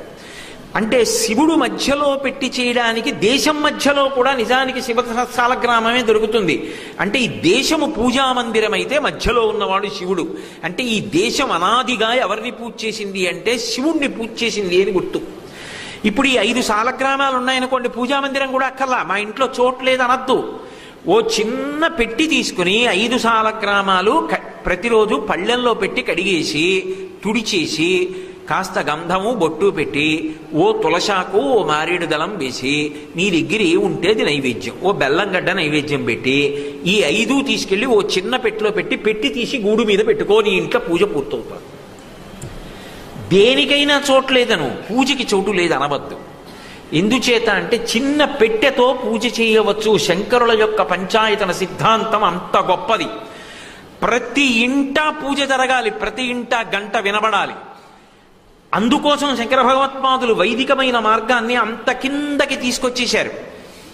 అయినప్పుడు మీరు ఒకటి గమనించండి, ఈ పంచాయతన పూజలో సూర్యుడు ఒక ప్రధానమైనటువంటి స్వామి. షణ్మతాలలో మోక్షమివ్వగలిగినటువంటి స్వరూపము కలిగినటువంటి వాడు సూర్యనారాయణుడు. ఆయన యొక్క వెలుతురు అలా ఉంటుంది, ఆయన యొక్క కాంతి అలా ఉంటుంది. ఇక ఆ కాంతి ముందు వేరొక కాంతి నిలబడదు. కానీ ఆ కాంతి ఎవరి యొక్క చక్షుని పాడు చేయదు. ఏదో మధ్యందిన మార్తాండుణ్ణి నేను కంటితో అదే పనిగా చూస్తానంటే నేను చెప్పలేను, కానీ ఆయన కాంతి అన్ని చోట్లకి వచ్చి అందరినీ ఉద్ధరింపజేస్తుంది. మనిషి పుట్టుక నుండి మోక్షము వరకు కూడా కిరణముల వలననే జరిగిపోతుంది. సృష్టికర్త, స్థితికర్త, ప్రళయకర్తల యొక్క లక్షణం 3 కూడా ఆ కిరణముల ద్వారా చేస్తాడు ఆయన. అది విశేషం. అందుకే ఈ దేశంలో ఒక విచిత్రమైనటువంటి ఆచారం ఉండేది. ఏది చాలా చాలా గంభీరమైనటువంటి తత్వం ఉంటుందో దాన్ని చాలా చిన్న విషయం కింద మార్చి పిల్లలతో పాటలు పాడించేవారు. ఎందుకు పాడించేవారంటే చిన్నతనం నుంచి దాని వైభవం అర్థం కావాలి అని. నాకు ఈ విషయం చెప్తుంటే ఒక విషయం స్ఫురణకు వస్తోంది. మా చిన్నతనంలో పిల్లలందరితో పాట పాడిస్తుండేవారు. ఏమిటి ఆ పాట అంటే, ఏదో ఇలా గ్రీష్మ ఋతువు వస్తున్నప్పుడు ఎండలు కాసేదెందుకురా మబ్బులు పట్టేటందుకురా, మబ్బులు పట్టేటెందుకురా వానలు కురిసేటందుకురా, వానలు కురిసేదెందుకురా చెరువులు నిండేటందుకురా, చెరువులు నిండేదెందుకురా పంటలు పండేటందుకురా, పంటలు పండేటెందుకురా లోకులు బ్రతికేటందుకురా, లోకులు బ్రతికేదెందుకురా స్వామిని కొలిచేదందుకురా, స్వామిని కొలిచేదెందుకురా ముక్తిని పొందేటందుకురా. ఎండ దగ్గర ప్రారంభమై మోక్షం వరకు ఎలా ఎంత తేలికగా పిల్లలతో పాడించేవారు అంటే వాళ్ళకి ఆ సూర్యనారాయణమూర్తి వైభవం అర్థం కావాలి. ఏదో తెల్లవారి లేచి గడబిడ పరుగులు కాదు, తప్పకుండా ముందు జగచ్చక్షు ఆచార్య స్వరూపం, మహానుభావుడు, గురువు. ఆయన యజుర్వేదాన్ని ఇచ్చాడు. అంతటి మహానుభావుడు, పైగా హనుమకి గురుస్థానంలో ఉంటారు. గొప్ప వ్యాకరణాన్ని ఇచ్చారు. అటువంటి మహానుభావుడైనటువంటి సూర్యుడు గురువులకు గురువు. అటువంటి సూర్యనారాయణమూర్తికి లేచి నమస్కారం చేసినంత మాత్రం చేత చైతన్య దీప్తి కలుగుతుంది. అంతటి దీప్తిని ఇవ్వగలిగినటువంటి వాడు ఎవరైతే ఉన్నాడో వాడికి ఒక నమస్కారం పిల్లలు చెయ్యడం అలవాటు చేసుకోకపోతే ఎక్కడి నుంచి వస్తుంది? సంస్కారం రమ్మంటే చదువు వస్తుందేమో, సంస్కారం రావద్దు. సంస్కారముతో కూడిన చదువు ఏదుందో అది 7 తరాలను ఉద్ధరిస్తుంది. గురుముఖత వచ్చిన విద్య సంస్కారమునకు కారణమవుతుంది. సూర్యకిరణములు సముద్రంలో ఉన్న ఉప్పు నీటిని శుద్ధ జలాలుగా మార్చి మేఘాలుగా తెచ్చి వర్షించినట్టు ఆయన అనుగ్రహం కలిగిన నాడు బుద్ధిలో సంస్కారం ఏర్పడుతుంది. ఆ సంస్కార వైభవం ఏర్పడాలి అంటే ఆ రశ్మి, అసలు ఆ కిరణములతో వస్తున్నటువంటి సూర్యబింబం ముందు ఆబాలగోపాలము నిలబడి నమస్కారం చేయాలి. అందుకే అసలు శివుడు అంటే మంగళకరుడైనటువంటి శివుడు ఎక్కడుంటాడు అంటే ఆ సూర్యబింబంలోనే ఉంటాడు. ఆ సూర్యబింబంలోనే నీలలోహిత రుద్రుడై ప్రకాశిస్తూ ఉంటాడు ఆయన. కాబట్టి అటువంటి సూర్యబింబాన్ని ప్రతిరోజు దర్శనం చెయ్యడం అనేటటువంటిది అలవాటై తీరాలి. ఆ కిరణములు సామాన్యమైనటువంటి కిరణములు కాదు. ఆ కిరణములతో ఆయన అనుగ్రహించకపోవడం అనేటటువంటి మాట ఉండదు. ప్రతి దాన్ని ఆయన స్పృశిస్తాడు, అన్నిటినీ ముట్టుకుంటాడు. ఆయన ముట్టుకున్నాడు కాబట్టి అది శుద్ధైందేమో తప్ప ఆయన ముట్టుకున్న కారణం చేత ఆయనకి మాత్రం అపవిత్రత రాదు. పైగా మనకి ఆయుర్వేద శాస్త్రంలో ఒక విశేషం ఉంది. సాధారణంగా అగ్నిపుటం పెట్టారండి అంటుంటారు. అగ్నిపుటం కాకుండా ఇంకో 2 పుటాలు ఉన్నాయి, సూర్యపుటం, చంద్రపుటం అంటారు. మళ్ళీ ఇందులో సూర్యపుటం పెట్టినటువంటి ఏ పదార్థమైనా సరే మనిషి ఆరోగ్యానికి ఢోకా లేని రీతిలో నిలబడి ఆయుర్దాయాన్ని కాపాడుతుంది. అందుకే ఆరోగ్యం భాస్కరాది చేత్ అంటారు. సూర్యపుటం పడాలి పదార్థానికి.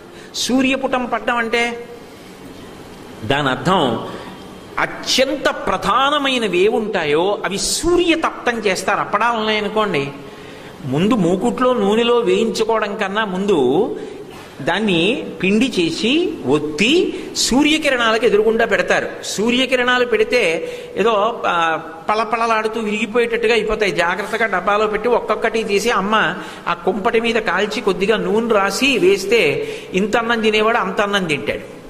ఆ సూర్యపుటం పెడితే తయారవుతుంది, దానికి ఔషధీతత్వం వస్తుంది. అలాగే గుమ్మడి విశేషమైనటువంటి జీర్ణశక్తినిచ్చి సూక్ష్మక్రిముల్ని నివారిస్తుంది. దాన్ని కూడా పచనం చేయరు, వండకుండా సూర్యరశ్మి చేత తప్తం చేస్తారు. ఉడియాలంటారు కదా, సూర్యపుటం పెడతారు. ఉరుగులు సూర్యపుటంతో చేస్తారు. ఏడాదంతా నిలవుండాలనుకున్నటువంటి పదార్థాలకి సూర్యపుటం పెడతారంటే మామిడి ముక్క తీసుకెళ్లి ఎండలో పెడితే ఉరుగైతే బూజు పట్టదు, ఏడాది నిలవ ఉంటుంది. మళ్ళీ ఎప్పుడెప్పుడు భర్తకి బిడ్డలకి ఆరోగ్యం నిలబడడానికి అవసరం అనుకుంటుందో అప్పుడప్పుడు ఆ మామిడికాయతో ఇంటి ఇల్లాలు వంట చేసి వాళ్ళకి వడ్డిస్తుంది. కాబట్టి ఇవి సూర్యపుటంతో ఉపయోగిస్తారు. ఆ సూర్యుడు ఒక ఉపకారం కాదు, ఆయన యొక్క కిరణ స్పర్శ చేత అంతటి మహోపకారాన్ని చేస్తుంటాడు. ఓ రామ, అదిగో అంతటి మహోపకారం చేసేవాడు, అదిగో నీ ఎదుట ప్రకాశిస్తున్నాడు పరబ్రహ్మం, అంతటి మహోపకారి. సాధారణంగా మీరు లోకంలో చూడండి, 2 లక్షణములు ఉన్నవాడి దగ్గరికి వెళ్ళి మీరు ఏదైనా చెప్తే మీకు తృప్తి ఉంటుంది. ఒకటి, ఆయన వినాలి. మీరు వచ్చి నాకు ఏదో కష్టం చెప్తున్నారనుకోండి, నేను ఇటు పక్కకి తిరిగి ఇంకోటి ఏదో వింటున్నాను అనుకోండి, మీరు చెప్తున్న వారికి చాలా బాధ కలుగుతుంది.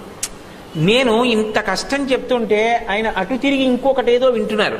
లేకపోతే నేను 2 చెవుల్లో దూదులు ఎట్టుకున్నాను అనుకోండి, అంటూ విని అన్నాను అనుకోండి, అసలు విన్నానా వినలేదా ఎవరికి తెలుసు? తెలియదు. లోకంలో ఉన్న దేవతామూర్తులందరూ కూడా చెవులకు పెద్ద పెద్ద కర్ణాభరణాలు ఎట్టుకుంటారు. ఒక్క విఘ్నేశ్వరుడు మాత్రం శూర్పకర్ణం, ఏనుగు చెవులు కాబట్టి ఏమీ పెట్టుకోడు, ఆడిస్తూ వింటాడు.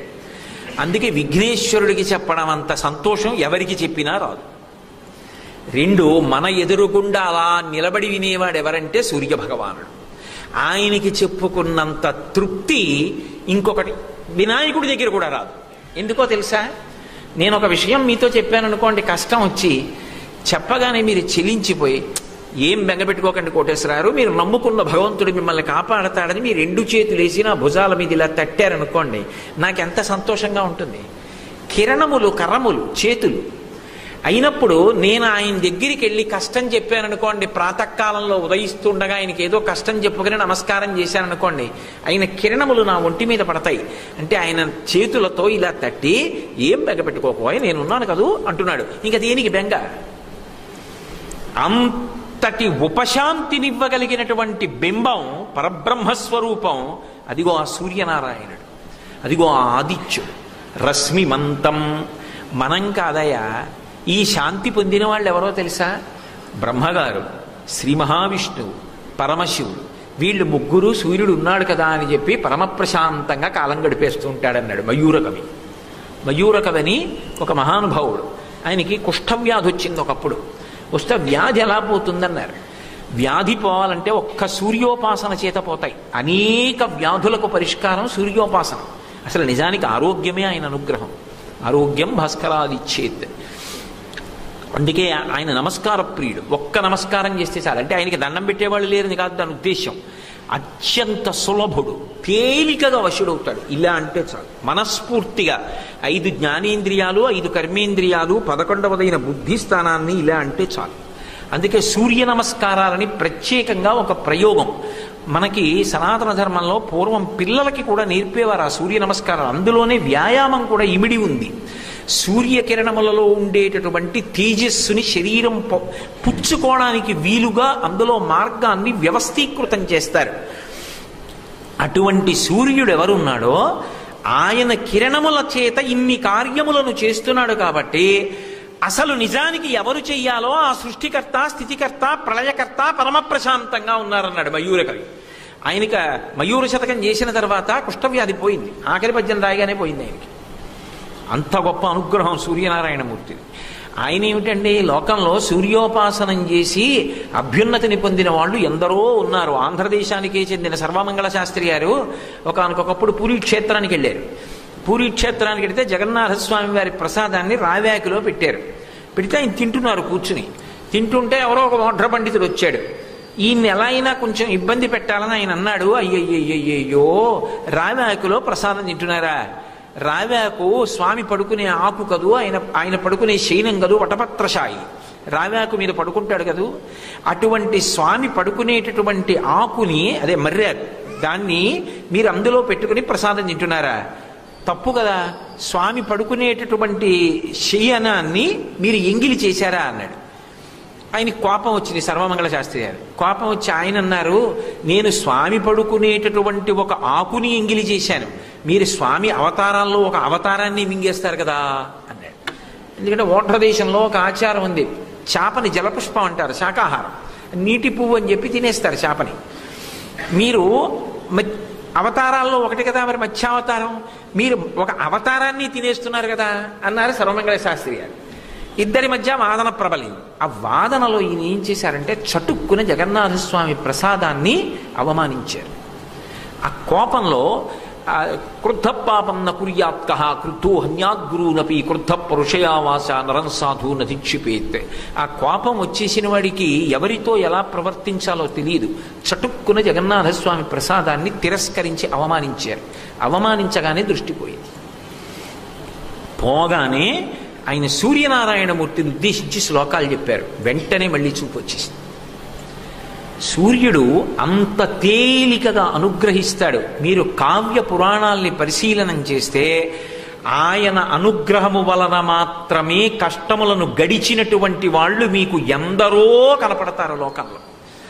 అసలు మహాభారతంలో ధర్మరాజు గారికి పెద్ద సంకటం వచ్చింది ఒకప్పుడు. ఆరణ్య పర్వంలో ఆయన వెంట కొన్ని వేల మంది బ్రాహ్మణులు వెళ్ళారు. వీళ్ళందరికీ అన్నం పెట్టడం ఎలా అన్న సమస్య వచ్చింది. అప్పుడు సూర్యోపాసన చేశాడు.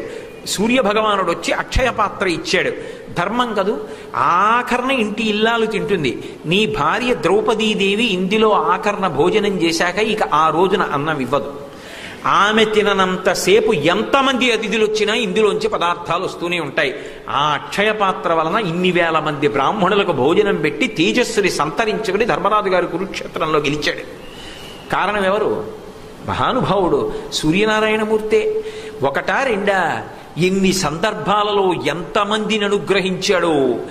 ఆ కృతజ్ఞతా భావము మనసులో ఉంటే చాలు. అందుకని పూజయస్వ.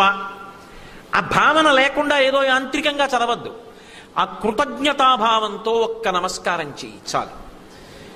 వివస్వంతం, ఇందాక నేను మీతో మాట అన్నానే, అది మయూరక విభావనే. ఆయన ఉన్నాడు కాబట్టి బ్రహ్మగారు, విష్ణువు, శివుడు పరమ ప్రశాంతంగా జీవితం సంతోషంగా ఆనందంగా గడిపేస్తుంటారట. బ్రహ్మగారు సృష్టి చెయ్యాలి.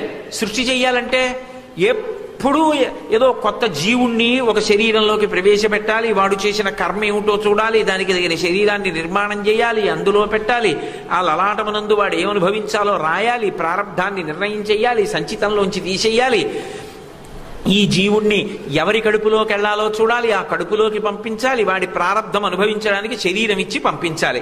అదే పని అలా తెస్తూనే ఉండాలి, రాస్తూనే ఉండాలి, సృష్టి చేస్తూనే ఉండాలి, పంపిస్తూనే ఉండాలి. ఒక రకమైన ప్రాణిన ఎన్ని శరీరాలు సృజించాలో. కానీ ఆయన్ని ఎప్పుడు చూడండి, ఎప్పుడైనా అలా పట్టుకుని ఏదో రాసుకుంటూ కనపడతాడా? హాయిగా పద్మంలో కూర్చుని ఇలా 2 చేతులు ఒళ్ళో పెట్టుకుని అర్ధనిమీలిత నేత్రాలతో 4 ముఖాలతోటి వేదం చెప్తూ తనలో తాను రమించిపోతుంటాడు. ఎందుకని? సృష్టికర్తగా తాను చేయవలసిన కర్తవ్యాన్నంతటినీ కిరణములతో సూర్యనారాయణమూర్తి చేసేస్తున్నాడు. అందుకని సృష్టికర్త సంతోషంగా ఉన్నాడు.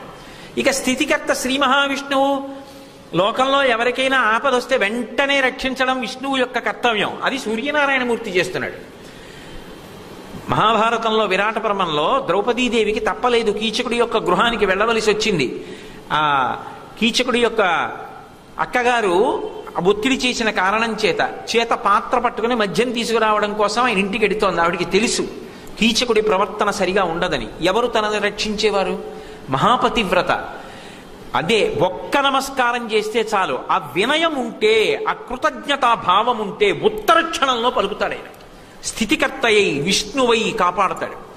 ఒక్క నమస్కారం చేసిందంటే సూర్యుడి వంక తిరిగి, నా పాతివ్రత్యాన్ని రక్షించు, నేనే కీచక మందిరంలోకి వెడుతున్నాను, నన్ను రక్షించే వాళ్ళు ఇక్కడ ఎవ్వరు లేరు, అజ్ఞాతవాసం నడుస్తోంది, భగవన్ మీరు తప్ప నాకు దిక్కు లేరంది. అంతే, వెంటనే ఎవరికీ కనపడకుండా ఉండేటటువంటి ఒక గొప్ప రాక్షసుణ్ణి పంపించాడు. నిజానికి ద్రౌపదీదేవితో లేదు కీచకుణ్ణి, ఆయన తోసేస్తే పడిపోయాడు. ఎంత పడిపోయాడంటే లేచి సర్దుకునే లోపల ద్రౌపదీదేవి పారిపోయింది. అందుకు నిలబడింది భారతం. లేకపోతే ఏమవునో, ఆవిడ శాపం ఇచ్చేస్తే అసలు అజ్ఞాతవాసం భంగం అయిపోను. కానీ సూర్యనారాయణమూర్తి కాపాడి నడిపించాడు మహానుభావుడు. అటువంటి సూర్యుడి పట్ల కృతజ్ఞతతో వినయంతో ఒక్క నమస్కారం చేయి, నిన్ను కాపాడతాడు. ఆయన విష్ణువై లోక సంరక్షణం చేస్తున్నాడు. అందుకని శ్రీ మహావిష్ణువు పరమ సంతోషంగా పాలసముద్రంలో హాయిగా ఆదిశేషుడి మీద భార్యతో కాళ్ళు పట్టించుకుంటూ పడుకున్నాడు. మరి లక్ష్మీ మహీత తనురూప నిజానుభావ నీలాది దివ్య మహిషీకర పల్లవానాం ఆరుణ్య సంక్రమణత కిల సాంద్ర రాగౌ శ్రీవేంకటేశ చరణౌ శరణం ప్రపద్యే అంటున్నావా లేదా? తెల్లవారి లేస్తే తల్లి పాద సంవాహనం చేస్తుంటే హాయిగా ఆదిశేషుడి మీద అలా పడుకుని ఉంటున్నాడు. ఎందుకని? ఈయన చెయ్యవలసిన కర్తవ్యాలన్నీ అదిగో ఆయన చక్కగా చేసి పెట్టేస్తున్నాడు. కాబట్టి బ్రహ్మ కర్తవ్యాన్ని ఆయనే చేస్తున్నాడు, విష్ణు కర్తవ్యాన్ని ఆయనే చేస్తున్నాడు. ఇక శంకరుడి కర్తవ్యం జ్ఞానం ఇవ్వాలి లోకానికి. స్వల్పకాలిక ప్రళయం అంటే నిద్రపుచ్చాలి. నిద్రపోయే ముందు ఏం చేస్తాం? లైట్లన్నీ ఆర్పేసి చిన్న దీపం, ఒకటి దీపం లేని ఇంట్లో పడుకోకూడదు కాబట్టి ఒక చిన్న దీపం పెట్టుకుంటాం. సూర్యుడు ఏం చేస్తున్నాడు? మీ అందరూ బజ్జోండ్రా అని చెప్పి తాను పక్కకెళ్ళి చిన్న దీపం వెలుతురు చంద్రబింబాన్ని పెట్టి తన ప్రకాశం చేత దాన్ని వెలిగించి తాను పక్కకి తప్పుకొని నిద్రపుచ్చుతున్నాడు. మరి శివుడు అయ్యాడా లేదా? ఆత్యంతిక ప్రళయంలో శంకరుడు జ్ఞానం ఇచ్చి మోక్షం ఇస్తాడు, అనుగ్రహం. అటువంటి శంకరుడు చేసేటటువంటి పనిని సూర్యనారాయణమూర్తి జ్ఞానకారకుడై అంతత్తిమిరాన్ని పోగొడుతున్నాడా లేదా? మహాగురు స్వరూపమై ఉన్నాడు. ఉన్నప్పుడు మరి అనుగ్రహిస్తున్నాడు కాబట్టి ఆయన శంకరుడు అయ్యాడు. కాబట్టి శంకరుడు ఎక్కడికైనా విహారయాత్రకు వెళ్ళామనుకోండి, నేను ఒక్కడనే వెళ్ళాను అనుకోండి, పాపం అది ఉంటే బాగుండు, అది ఉంటే బాగుండు, అది ఉంటే బాగుండు అని అస్తమానం గుర్తొస్తుంటే ఏం సంతోషం. అది వచ్చేస్తే సంతోషం. అస్తమానం రమ్మంటే అబ్బా మీకంటే అస్తమానం ఇలా ప్రవచనాలని వెళ్ళడం అలవాటు, కానీ ఇంట్లో కొద్దిగా పనుంది, చుట్టాలు వస్తారు, వాళ్ళు వస్తారు, వీళ్ళు వస్తారు, ఈసారికి మీరు ఒక్కరు వెళ్ళండి అనొచ్చు ఎప్పుడైనా. అలా ఎప్పుడైనా అంటే తను విహారం చేసేటప్పుడు అంత సంతోషంగా ఉండని శంకరుడు తన శరీరంలో అర్ధ శరీరం పార్వతీదేవికి ఇచ్చేసి ఇక రానడానికి వీల్లేదుగా, ఇంకో పనుందనడానికి వీల్లేదుగా. అర్ధ శరీరం పార్వతీదేవికి ఇచ్చేసి చక్కగా హిమవత్పర్వతం మీద ఉత్సాహంగా తిరుగుతుంటాడు. ఎందుకని? ఆయన చేసే పని ఈయన చేసి పెట్టేస్తున్నాడు కాబట్టి. ఇన్ని దేనితో? కిరణములతో. రశ్మిమంతం. అంతటి మహోపకారం నీకు నాకు కాదు రామా, సృష్టికర్తకి స్థితికర్తకి ప్రళయకర్తకై చేస్తున్నాడు. వాళ్లే ప్రశాంతంగా ఉన్నారంటే ఈయన కారణం. అటువంటి వాడు నిన్ను రావణుడి విషయంలో యుద్ధంలో గెలిపించలేడని ఎందుకు అనుకుంటున్నావు? ఏది? ఒక్క నమస్కారం చెయ్యి చాలు, ఆయన శక్తిని అనుగ్రహిస్తాడు.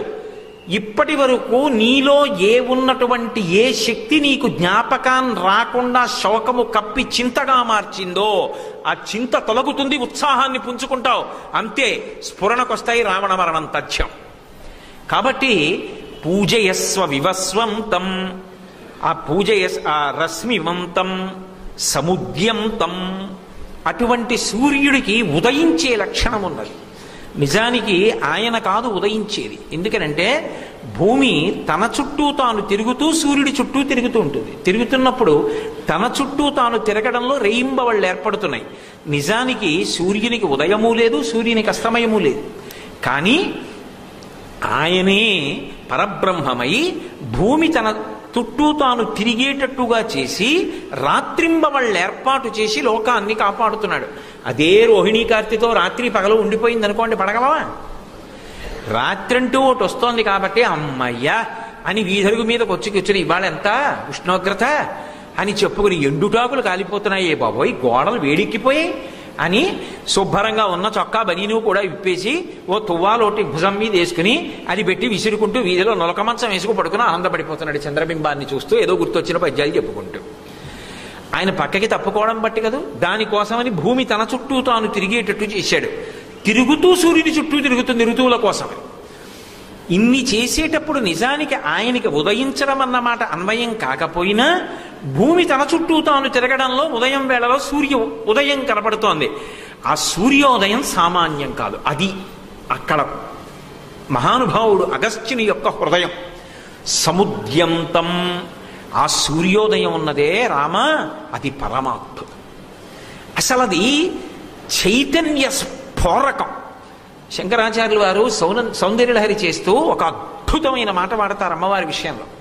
అవిద్యానామంతస్తిమిరమిహిరో ద్వీపనగరీ జడానాం చైతన్యస్తబకమకరందశ్రుతిఝరీ దరిద్రాణం చింతామణిగుణనికా జన్మజలధౌ నిమగ్నానాం దంష్ట్రా మురరిపురాహస్య భవతి అంటారు.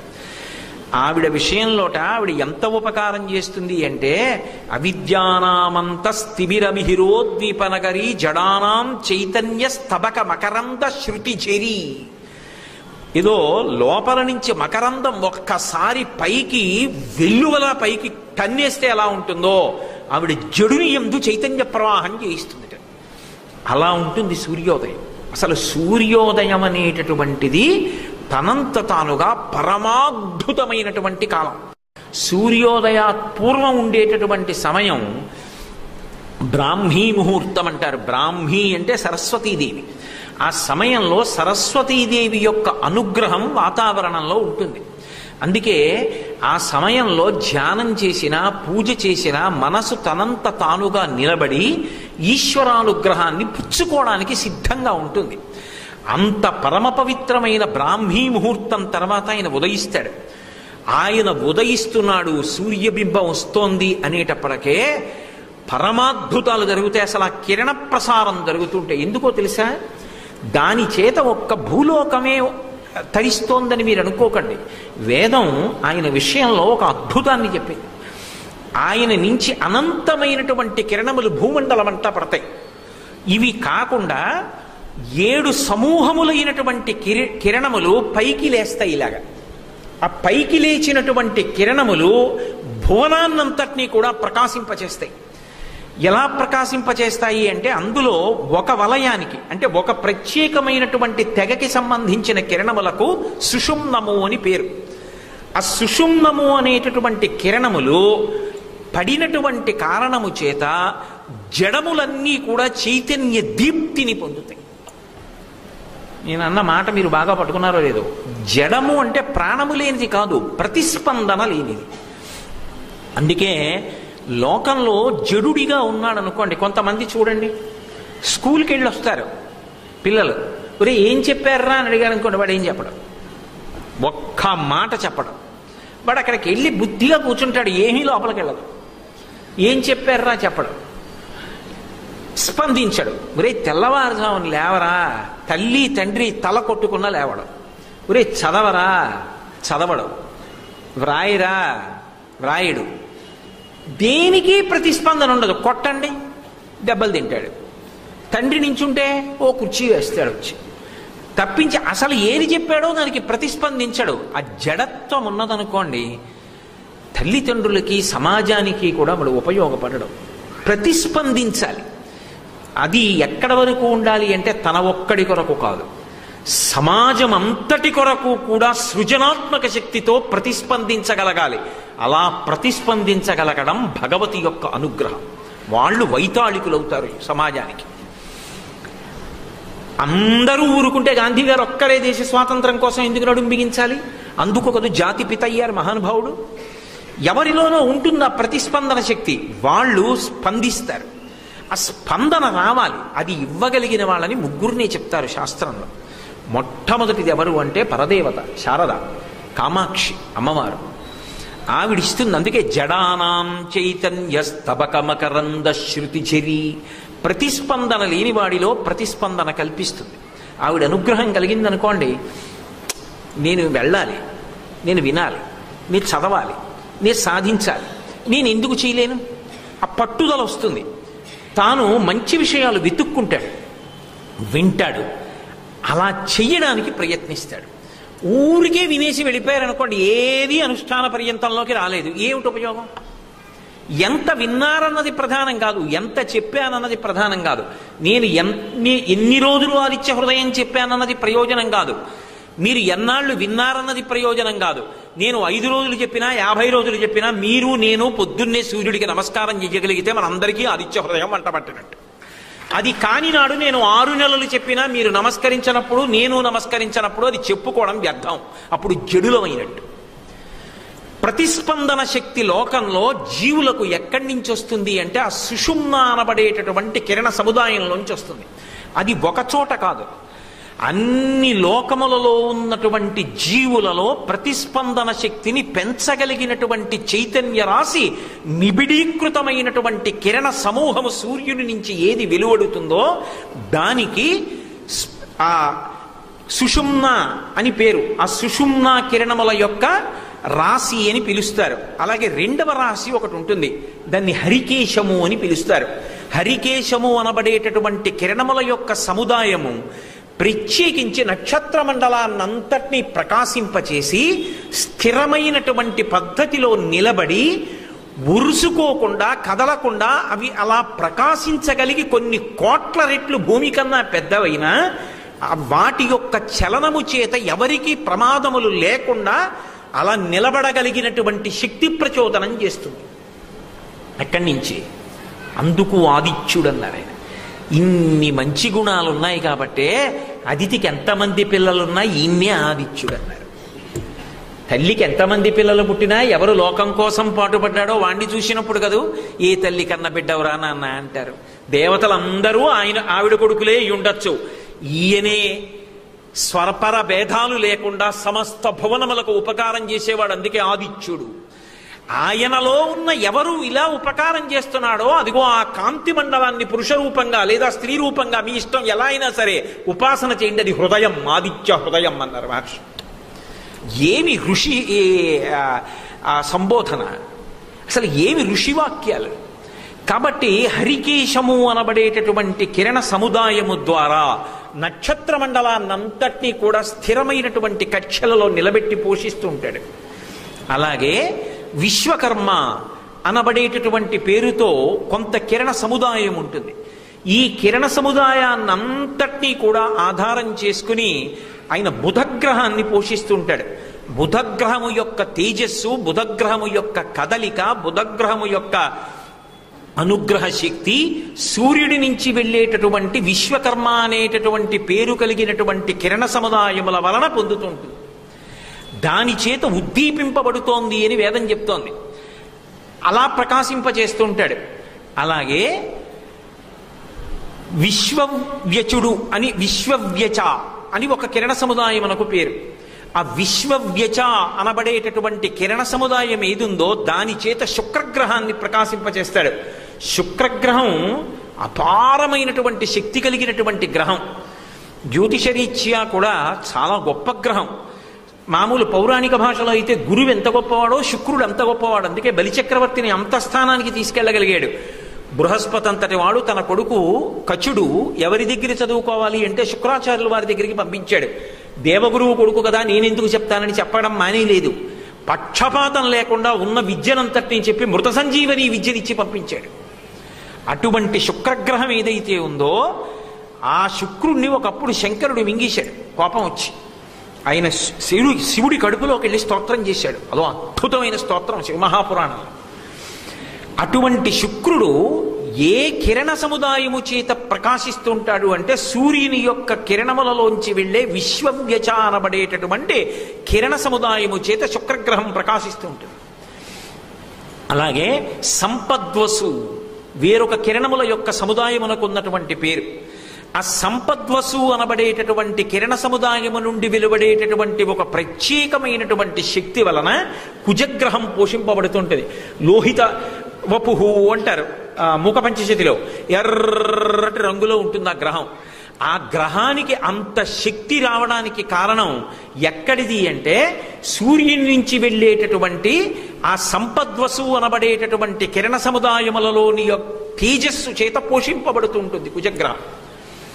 అలాగే ఆ తర్వాత వచ్చేటటువంటిది మహానుభావుడు ఆ గురుగ్రహం, బృహస్పతి గ్రహం. అసలు జాతకంలో మిగిలిన గ్రహాలన్నీ ఎలా ఉండనివ్వండి, ఒక్క గురుగ్రహం వీక్షణం బాగుందనుకోండి, మిగిలిన గ్రహాలన్నీ సరిగ్గా చూడకపోయినా బాధలేదు, గురువు ఒక్కడు కాపాడేస్తాడు. గురుగ్రహం ఒక్కటి సరిగ్గా లేదనుకోండి, పాపగ్రహాలకి ఇంత అవకాశం దొరికితే చాలు పడగొడతాయి. గురుగ్రహం కానీ బలహీనపడితే దాన్ని మళ్ళీ బలవత్తరంగా చేసుకోవడానికి సాధనమిచ్చినటువంటి ఘనత ఈ దేశంలో ఒక్క శంకర భగవత్పాదులకే దక్కింది. అందుకిచ్చారు దక్షిణామూర్తి స్తోత్రం. దక్షిణామూర్తి దర్శనం చేసినా, రోజు దక్షిణామూర్తి స్తోత్రం చేసినా వారికి జాతకంలో గురుగ్రహానికి బలం తక్కువగా ఉన్నా కూడా గురుగ్రహం బలాన్ని పుంజుకుంటుందని శాస్త్ర మర్యాద తెలుసున్న పెద్దలు చెప్తారు. అంత గొప్పదైనటువంటి గురుగ్రహాన్ని సూర్యుడి నుంచి వచ్చేటటువంటి ఒక ప్రత్యేకమైనటువంటి అర్వర్యామ అంటారు, ఆ కిరణముల యొక్క సముదాయము చేత పోషిస్తూ ఉంటాడు. అర్వర్యాగ దాని పేరు. ఆ కిరణముల యొక్క సముదాయము చేత పోషిస్తాడు. అలాగే స్వరాడ్వసు అని 7వ కిరణ సముదాయం మనకు పేరు. ఆ స్వరాడ్వసు అనబడేటటువంటి కిరణ సముదాయము చేత శనీశ్చర గ్రహాన్ని పోషిస్తాడు. శనైహి చరహ, మెల్లమెల్లగా కదులుతాడు. అందుకని శనైశ్చరుడు అని పేరు. శనీశ్వరుడు కాదు. ఈశ్వర శబ్దం గ్రహాలకి లేదు. గ్రహములు ఈశ్వరానుగ్రహము మీద ఆధారపడతాయి. ఈశ్వరుడు చెప్పాడు కాబట్టి కర్మ ఫలితాలు ఇస్తాయి.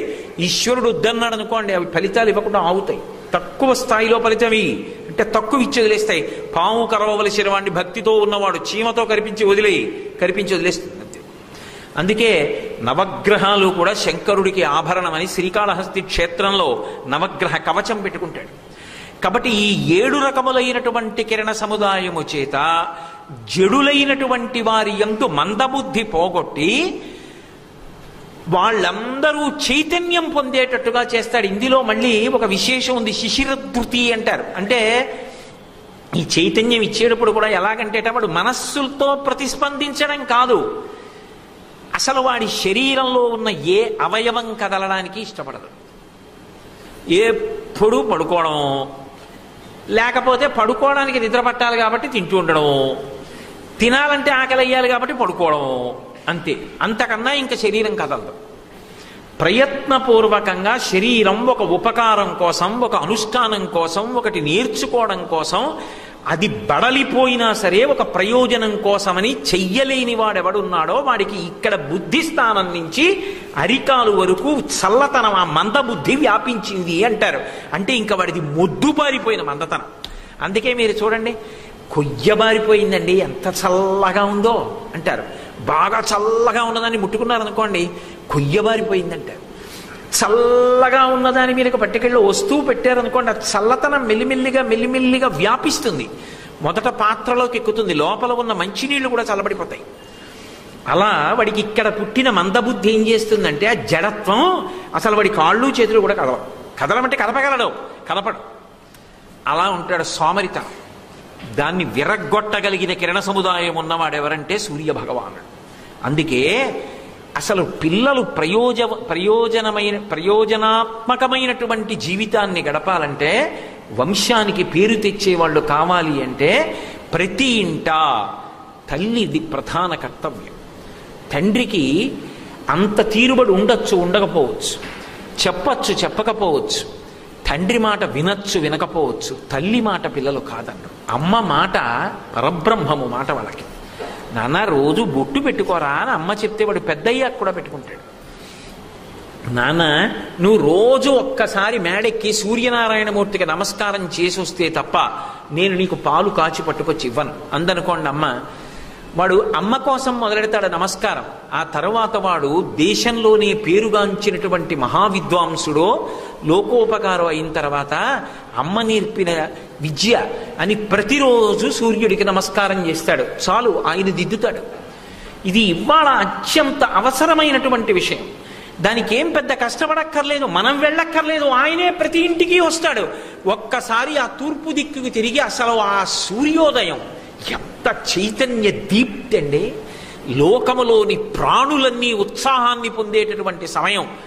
తిక్కన గారు భారతంలో వర్ణిస్తారు, నీరజాకరములు నిష్టయి చేసిన భవ్యతపంబు ఫలమనంగా దినసముఖాకినందిత చక్రయుగ్మకంబులయనురాగంపు బ్రువనంగా హరిహర బ్రహ్మ మహానుభావంబులొక్కటింకాగరగిన గట్టి అనగా అతుల వేదత్రయలతికాచయము పెనుబొందన్ పుట్టెడు మూల కందమనగా అఖిల జగముల కందెర ఎగుచు జనసమాజ కరపుట హృదయ సరోజములకు ముకుళనంబును జృంభణంబును నర్చి భానుబింబంబు పూర్వాద్రిపై వెలింగే అంటారు.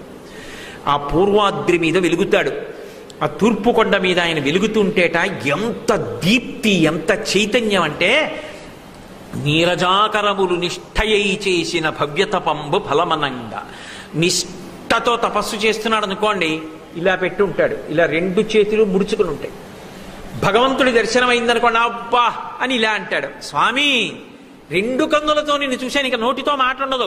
చూపుల శ్రీపతి రూపము నాపోవక త్రావి త్రావి హర్షోద్ధతయ్యి వాపుచ్చి మంద మధురాలాపంబల పగడనది లక్ష్మీనాథున్ అంటారు పోతన గారు. అలా ఇలా రెండు చేతులు ఇలా పెట్టి ఆనందంతో మురిసిపోతుంటాడు. అలా రాత్రంతా పద్మాలు ఇలా మొగ్గలై ఇలా పెట్టి, హే భగవన్ సూర్యనారాయణమూర్తి ఎప్పుడొస్తావు ఎప్పుడొస్తావు ఎప్పుడొస్తావు అని ఎదురు చూస్తాయిట. ఆ బాలభానుడి కిరణం సూర్యోదయం అవగానే వచ్చి ఇలా తగులుతుంది.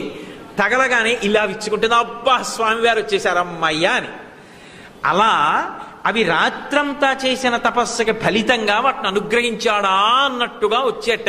నీరజాకరములు నిష్టయై చేసిన భవ్యతపంబు ఫలమనంగా దినసముఖాకి నందిత చక్రయుగ్మకంబులయనురాగంపు బ్రువనంగా. చక్రవాక పక్షులకి భార్యాభర్తలకి ఒండూరుల మీద విశేషమైన ప్రీతి. కానీ వాటికి ఉన్నటువంటి బలహీనత ఏమిటి అంటే చీకటి పడితే వాటికి కళ్ళు కనపడవు. అందుకని చీకటి పడగానే అవి ఆడపక్షి భర్తని కనిపెట్టలేదు, మగపక్షి భార్యని కనిపెట్టలేదు, కళ్ళు లేవు కదూ. ఎగిరి పెడితే ఎక్కడ ఏ ముళ్ళల్లోనూ ఇరుక్కుంటామని భయం. అందుకని ఓ చెట్టు మీద కూర్చుని భార్య అరుస్తూ ఉంటుంది, ఓ చెట్టు మీద కూర్చుని భర్త అరుస్తూ ఉంటాడు. కానీ ఇక్కడెక్కడో ఉన్నాడు అని వినిపించినా ఇది ఎగిరి వెళ్ళలేదు, అది ఎగిరి రాలేదు. అందుకని అలా రాత్రల్లా ఏడుస్తూనే ఉంటాయి. అలా వాటి ఏడుపు విని విని విని విని విని విని ఆ భార్యాభర్తలు కలుసుకుని సంతోషిస్తారు. నువ్వేమిటి అతల బాగుని చీకటిని తోసి అవతల బారేసి ఉదయించి చక్రవాక పక్షులు కలుసుకునేటట్టు చేశాడా, వాటి అనురాగం పండేటట్టు చేశాడా అన్నట్టుగా ఉదయించేట. ఆ వెలుతురు రాగానే ఈ పిట్ట అక్కడికి ఎడుతుంది, ఆ పిట్ట ఇక్కడికి వస్తే రెండూ కలిసి చెట్టు మీద కూర్చుని ముక్కుతో ఓదాన్ని ఒకటి పొడుచుకుంటూ పరమ సంతోషంతో కోకోలాడుతూ కలుసుకుంటాయి చక్రవాక పక్షులు. రాత్రల్లా విరహం అనుభవించి పరమ ప్రేమతో కలుసుకోవాలని పరితపించినటువంటి చక్రవాక పక్షుల యొక్క శోకాన్ని చూసి బాధ చెంది, నేను మిమ్మల్ని అనుగ్రహిస్తానని తెల్లవారేటప్పటికి చీకటిని పోగొట్టి ఉదయించి తన వెలుగు యొక్క స్ఫూర్తి చేత ఆ రెండు పక్షులు ఒకదాన్నొకటి చూసి కలుసుకుని సంతోషించేటట్టుగా వాటి అనురాగపు ఫలితమా అన్నట్టుగా ఉదయించినటువంటి ఆ బింబం ఎంత సంతోషం. కాబట్టి దినసముఖాకి నందిత చక్రయుగ్మకంబులయనురాగంపు బ్రువనంగా హరిహర బ్రహ్మ మహానుభావంబులొక్కటింకాగరగిన గట్టి అనగా. ఏదో నేను ఇక్కడి నుంచి ఒక రకమైన బంక, అక్కడి నుంచి ఓ రకమైన బంక, ఇక్కడి నుంచి ఓ రకమైన బంక తీసుకొచ్చి 3 రకాలైన బంక ఓ దాంట్లో పోసేసి చల్లటి చోట పెట్టాను అనుకోండి, 3 కలిపి ముద్ద అయిపోయి ఒకటే అయిపోయి అనుకోండి. ఇప్పుడు ఎందులో ఏ బంక ఉంది తెలియదు, 3 కలిపి గంట కట్టేసాయి. అలా బ్రహ్మగారి సృష్టి శక్తి, విష్ణువు యొక్క స్థితి శక్తి, శంకరుడి ప్రళయ శక్తి 3 శక్తులు కలిపి ముద్ద కట్టేస్తే ఆ ముద్ద సూర్య భగవానుడు. హరిహర బ్రహ్మ మహానుభావంబులొక్కటింగాగరగిన గట్టి అనగా అతుల వేదత్రయ లతికాచయము పెనుబొందన్ పుట్టెడు మూల కందమనగా. చూడండి, ఇళ్లలో మనీ ప్లాంట్ అని చిన్న కుండీల్లో పెట్టుకుంటూ ఉంటారు. ఎక్కడో లోపల దుంప ఉంటుంది, దానికి పక్క నుంచి ఇలా ఓ తీగ వస్తుంది, ఇలా ఓ తీగ వస్తుంది, ఇలా ఓ తీగ వస్తుంది. ఒక దుంపలోంచి 3 తీగలు వస్తాయి. 3 వేదములు ఎవరి నుంచి వచ్చాయంటే పరబ్రహ్మము నుండి వచ్చాయి. ఆ 3 వేదములు అంటే అథర్వణ వేదాన్ని 3 వేదాల్లోకే చెప్పేస్తారు సూక్తం రీత్యా. అయినప్పుడు ఈ 3 వేదాలు ఎక్కడి నుంచి వచ్చాయంటే అదిగో ఏ దుంపలోంచి 3 తీగలు వచ్చాయో అలా ఏ పరబ్రహ్మం నుంచి 3 వేదాలు వచ్చాయో ఆ దుంప అదిగో అక్కడుంది. అదే ఆ 3 వేదాలు పుట్టిన దుంప సూర్యబింబం. లోకంలో సాధారణంగా దుంప ఎక్కడ ఉంటుందంటే కింద ఉంటుంది, తీగలు కనపడతాయి. ఆ దుంప చూడాలనున్నా పీకితే తీగలు పాడైపోతాయి. కానీ ఈ దుంప మనం చూడాలని కోరుకోవలసిన అవసరం లేకుండా తానే పైకొచ్చి కనపడి తీగల్ని కూడా కాపాడుతుంది. ఎంత గొప్ప దుంప ఇది! కాబట్టి అతుల వేదత్రయలతికాచయము పొనిపొండన్ పుట్టెడు మూల కందమనగా అఖిల జగముల కందెరయగుచు లోకంలో ఉన్న సమస్త ప్రాణుల యొక్క కన్నులు ఇలా తెరుచుకునేటట్టు చేస్తాడు. తెల్లవారిందనేటప్పటికీ అన్ని ప్రాణులు కళ్ళు తెరుచుకుంటాయి. మామూలుగా ఎవరైనా ఒకళ్ళనొకళ్ళు లేపాలి. ఏదో రాత్రి 12:30కి రైలు ఉందనుకోండి, ఏమైనా 11:30 అయింది ఇంకా బయలుదేరని లేపాలి, లేకపోతే అలారం పెట్టుకోవాలి. సూర్యబింబం వచ్చిందంటే ఇంకా నిద్రపోయాడంటే నేను వాడి గురించి చెప్పక్కర్లేదు. కాబట్టి అఖిల జగముల కందెరయగుచు జన సమాజ కర్ర పుట హృదయ సరోజములకు ముకుళనంబును జృంభణంబును నచ్చి సూర్యబింబం వచ్చేటప్పటికి కలువలు ముడుచుకుంటాయి. అందుకని లోకుల యొక్క చేతులనేటటువంటి కలవ పువ్వులు ముడుచుకున్నాయి. అంటే ఇలా ఉన్నవి ఆయన్ని చూసేటప్పటికి ఇలా అంటాం. అంటే ఇప్పుడు చేతులు ముడుచుకున్నాయి కదా, కలవ పువ్వులయ్యాయి. హృదయములనేటటువంటి పద్మములు విచ్చుకున్నాయి. అందరికీ చైతన్యం, అబ్బా తెల్లవారిపోయింది, పదండి మన పనులు చేసుకుందామని సంతోషంగా జృంభణంబును నచ్చి భానుబింబంబు పూర్వాద్రిపై వెలింగే. ఇది మామూలుగా కాదు. సూర్యోదయం అవుతోంది అంటే ముందే తెలుసుకుంటాయి కొన్ని ప్రాణులు. కోడి సూర్యోదయం అవుతోందంటే ఎంత సంతోషమో దానికి. మొట్టమొదటి సూర్యోదయం అయిపోతోందని లోకానికి తెలియచేస్తుంది. సుప్రభాతం పాడితే మనం చెప్పట్లేదండి. పరమ సంతోషంతో ఎన్ని ప్రాణులు సూర్యోదయం అవుతోందనేటప్పటికీ ఆనందపడిపోతాయి. భృంగా వళీచమ కరంద రసాను విద్ద చంగారగీత నినదై సహసేవనాయ నిర్యాత్యుపాంత సరసీ కమలోదరేభ్య శేషాద్రిశేఖర విభో తవ సుప్రభాతం. భృంగావళీచమకరందరసాను విద్ద చంగారగీత నినదై సహసేవనాయ. తామరపూలలో ఉండేటటువంటి మకరందాన్ని కడుపు నిండా తాగేసి అదిగదిగదిగో వెంకటేశ్వర స్వామి వారు ఆయన దర్శనం చేసుకుందాం రండి రండి ఆనంద నిలయానికి తలుపులు తీస్తున్నారని ఈ తామరపూలలో వాలినటువంటి ఈ గండు తుమ్మెదలన్నీ కూడా లేచి చక్కగా గుంపులు గుంపులుగా వెంకటాచలానికి బయలుదేరి వెడుతున్నాయి. ఆ సన్నివేశం చూడ్డానికి ఎంత అందంగా ఉంటుంది. రసాను విద్ద జంగారగీత నినదై సహసేవనాయ. అందులో ఆ తుమ్మెదలు జంకారం చేస్తూ పువ్వుల మించి వెళ్ళేటటువంటి పరిస్థితి. అసలు అవి సూర్యోదయాన్ని ఎలా కనపడతాయో ఎలా పెడతాయో పరమాద్భుతం. ఇది నేను మీకు నోటితో చెప్తే అర్థమయ్యేటటువంటి విషయం కాదు. మాకు ప్రత్యేకించి తూర్పుగోదావరి జిల్లాలో భద్రాచలం వెళ్ళడానికి మారేడుమిల్లి అని చెప్పి ఒక అటవీ ప్రదేశం ఉంది. ఆ ప్రదేశంలోంచి వెడుతుంటే ఒకసారి నేను ఉదయం వేళలో భద్రాచలం వెడుతూ ఆ మారేడుమిల్లి అరణ్యంలో వెళ్ళిపోతున్నప్పుడు కొన్ని 100 కార్లు ఆగిపోయి ఉన్నాయి. ఏమైందా కార్లు ఆగిపోయాయి అంటే, లేదండి ఇదంతా కూడా ఇప్పుడు తుమ్మెదలు కప్పేసే సమయం, అవి వెళ్ళిపోయే వరకు కార్లు వెళ్ళవన్నారు. అదేమిటని నేను ఆశ్చర్యపోయి దిగబోయాను. దిక్కండి కిందకి దిక్కండి, అద్దాల్లోంచే చూడండి అన్నారు. కాసేపటికి వచ్చే తుమ్మెదలు అసలు భూమి ఆకాశములు కనపడలేదు. ఇప్పటికీ వసంత ఋతువులో వస్తాయిట. అన్ని తుమ్మెదలు కప్పేసాయి. అంతే కప్పేసి ఇన్ని తుమ్మెదలు అరణ్యంలోకి వెళ్ళిపోయాయి. మళ్ళీ వాటికి ఏమిటో మరి ఆ సూర్యనారాయణ మూర్తితో సంబంధం. వెళ్ళిపోయిన తర్వాత కారులన్నీ వెళ్ళిపోయాయి. అసలు నిజంగా తుమ్మెదలు కడుపు నిండా తేనె తాగి అవి వచ్చేటటువంటి సన్నివేశం ఆ రొద. అందుకే చూడండి భక్తులు భగవద్ దర్శనానికి వెళ్ళేటప్పుడు రొద కింద బయలుదేరుతారు. శ్రీశైల సుప్రభాతంలో పాతాళ గంగా జలమజ్జన నిర్మలాంగా భస్మ త్రిపుండ్ర సమలంకృత పాలభాగా గాయంతి దేవముని భక్త జనాభవంతం శ్రీమల్లికార్జున విభో తవ సుప్రభాతం అంటారు. పాతాళ గంగలో స్నానం చేసి విభూతి పుండ్రాలు పెట్టుకుని హరహర మహాదేవ జంభో శంకర అంటూ పెద్ద కేకలేస్తూ పెడతారు. తీరా అక్కడికి వెళ్ళాక నిశ్శబ్దం. తుమ్మెద పువ్వు దగ్గరికి వచ్చేవరకే అల్లరి, పువ్వు దగ్గరికి వచ్చాక నిశ్శబ్దం. మన మనస్సులు కూడా తుమ్మెదలైతే ఆయన వంక ఒక్కసారి చూసేటప్పటికి నయనార విందం, హస్తార విందం, పాదార విందం, హృదయార విందం, ముఖార విందం, ఏదైనా పద్మమే. అది చూసేటప్పటికి మన మనస్సు అనేటటువంటి భృంగం అలా ఉండిపోయి నిశ్శబ్దంగా అనుభవించాలి స్వామి దివ్యమంగళ విగ్రహాన్ని. అందుకనదిగో స్వామి అలా వస్తున్నాయి. ఈషత్ ప్రఫుల్లస రసీనుహనాది కేళ పూగద్రుమాదిసు మనోహర పాలికానాం ఆయాతి మందమడిల సహ దివ్య గంధై శేషాదృశే కరవిభో తవ సుప్రభాతం.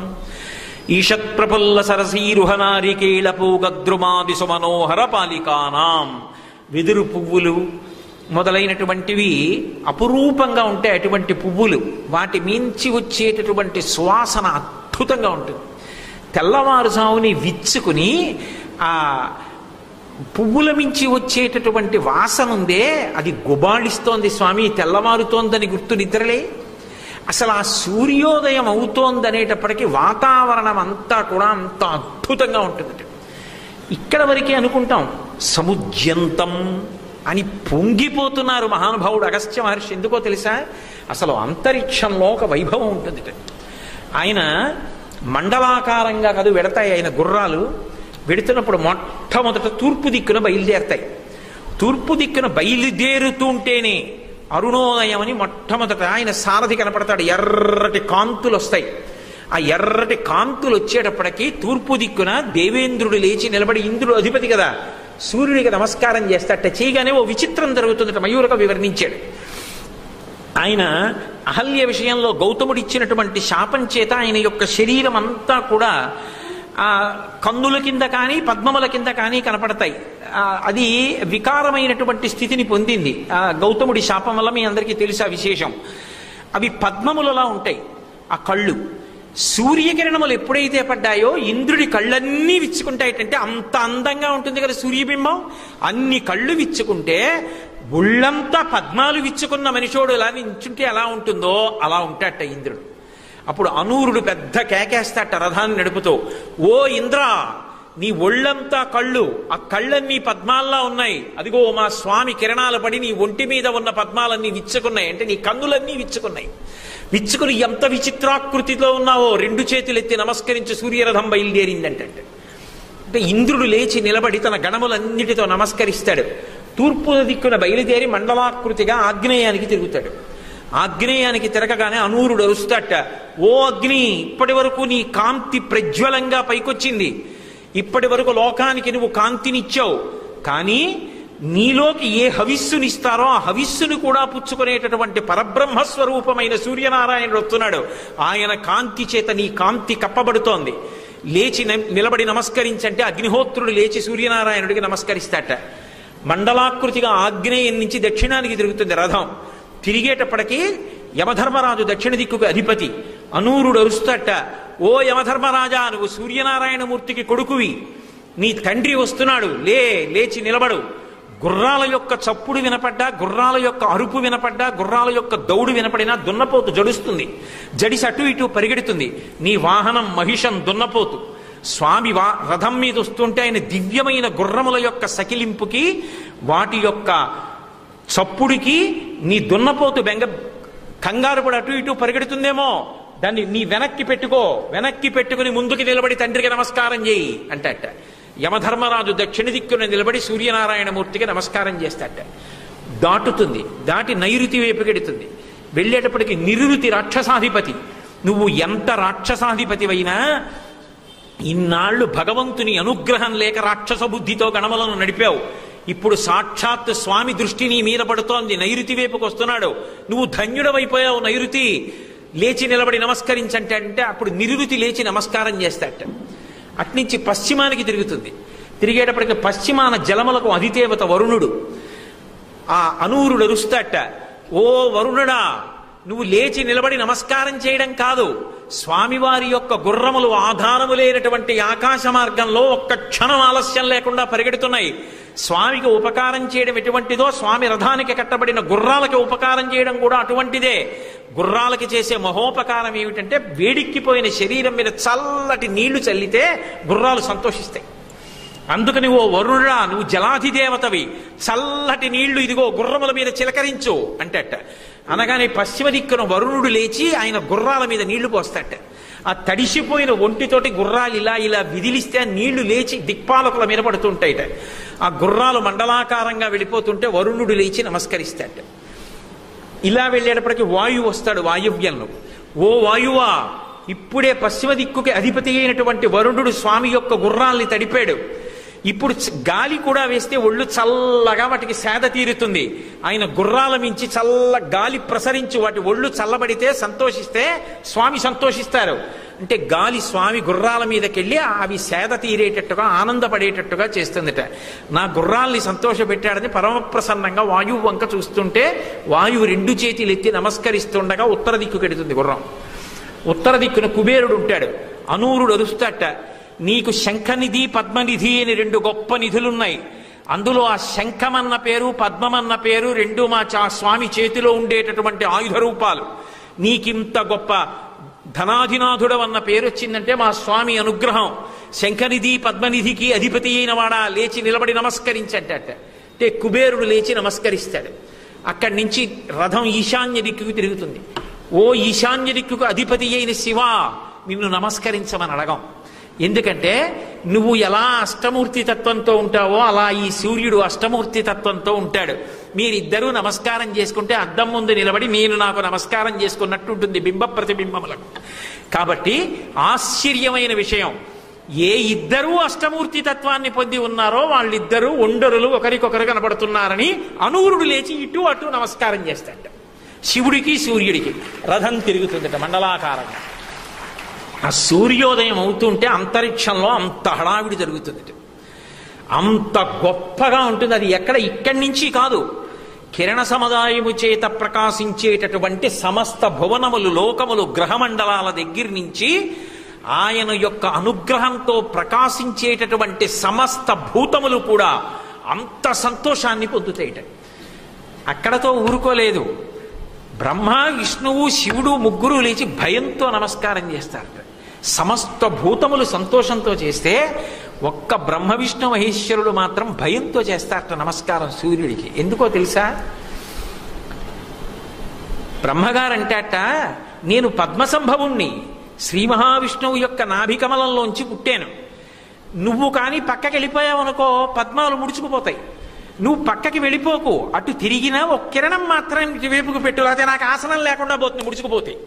అందుకని సూర్యనారాయణ నా వైపు చూడడం మాత్రం మానకుసుమా, అటు తిరిగినా ఇటు కిరణం పడేటట్టు చెయ్యి అని తన వైపు చూడడేమో అని బెగ్గబెట్టుకుని భయపడుతూ నమస్కారం చేస్తాట.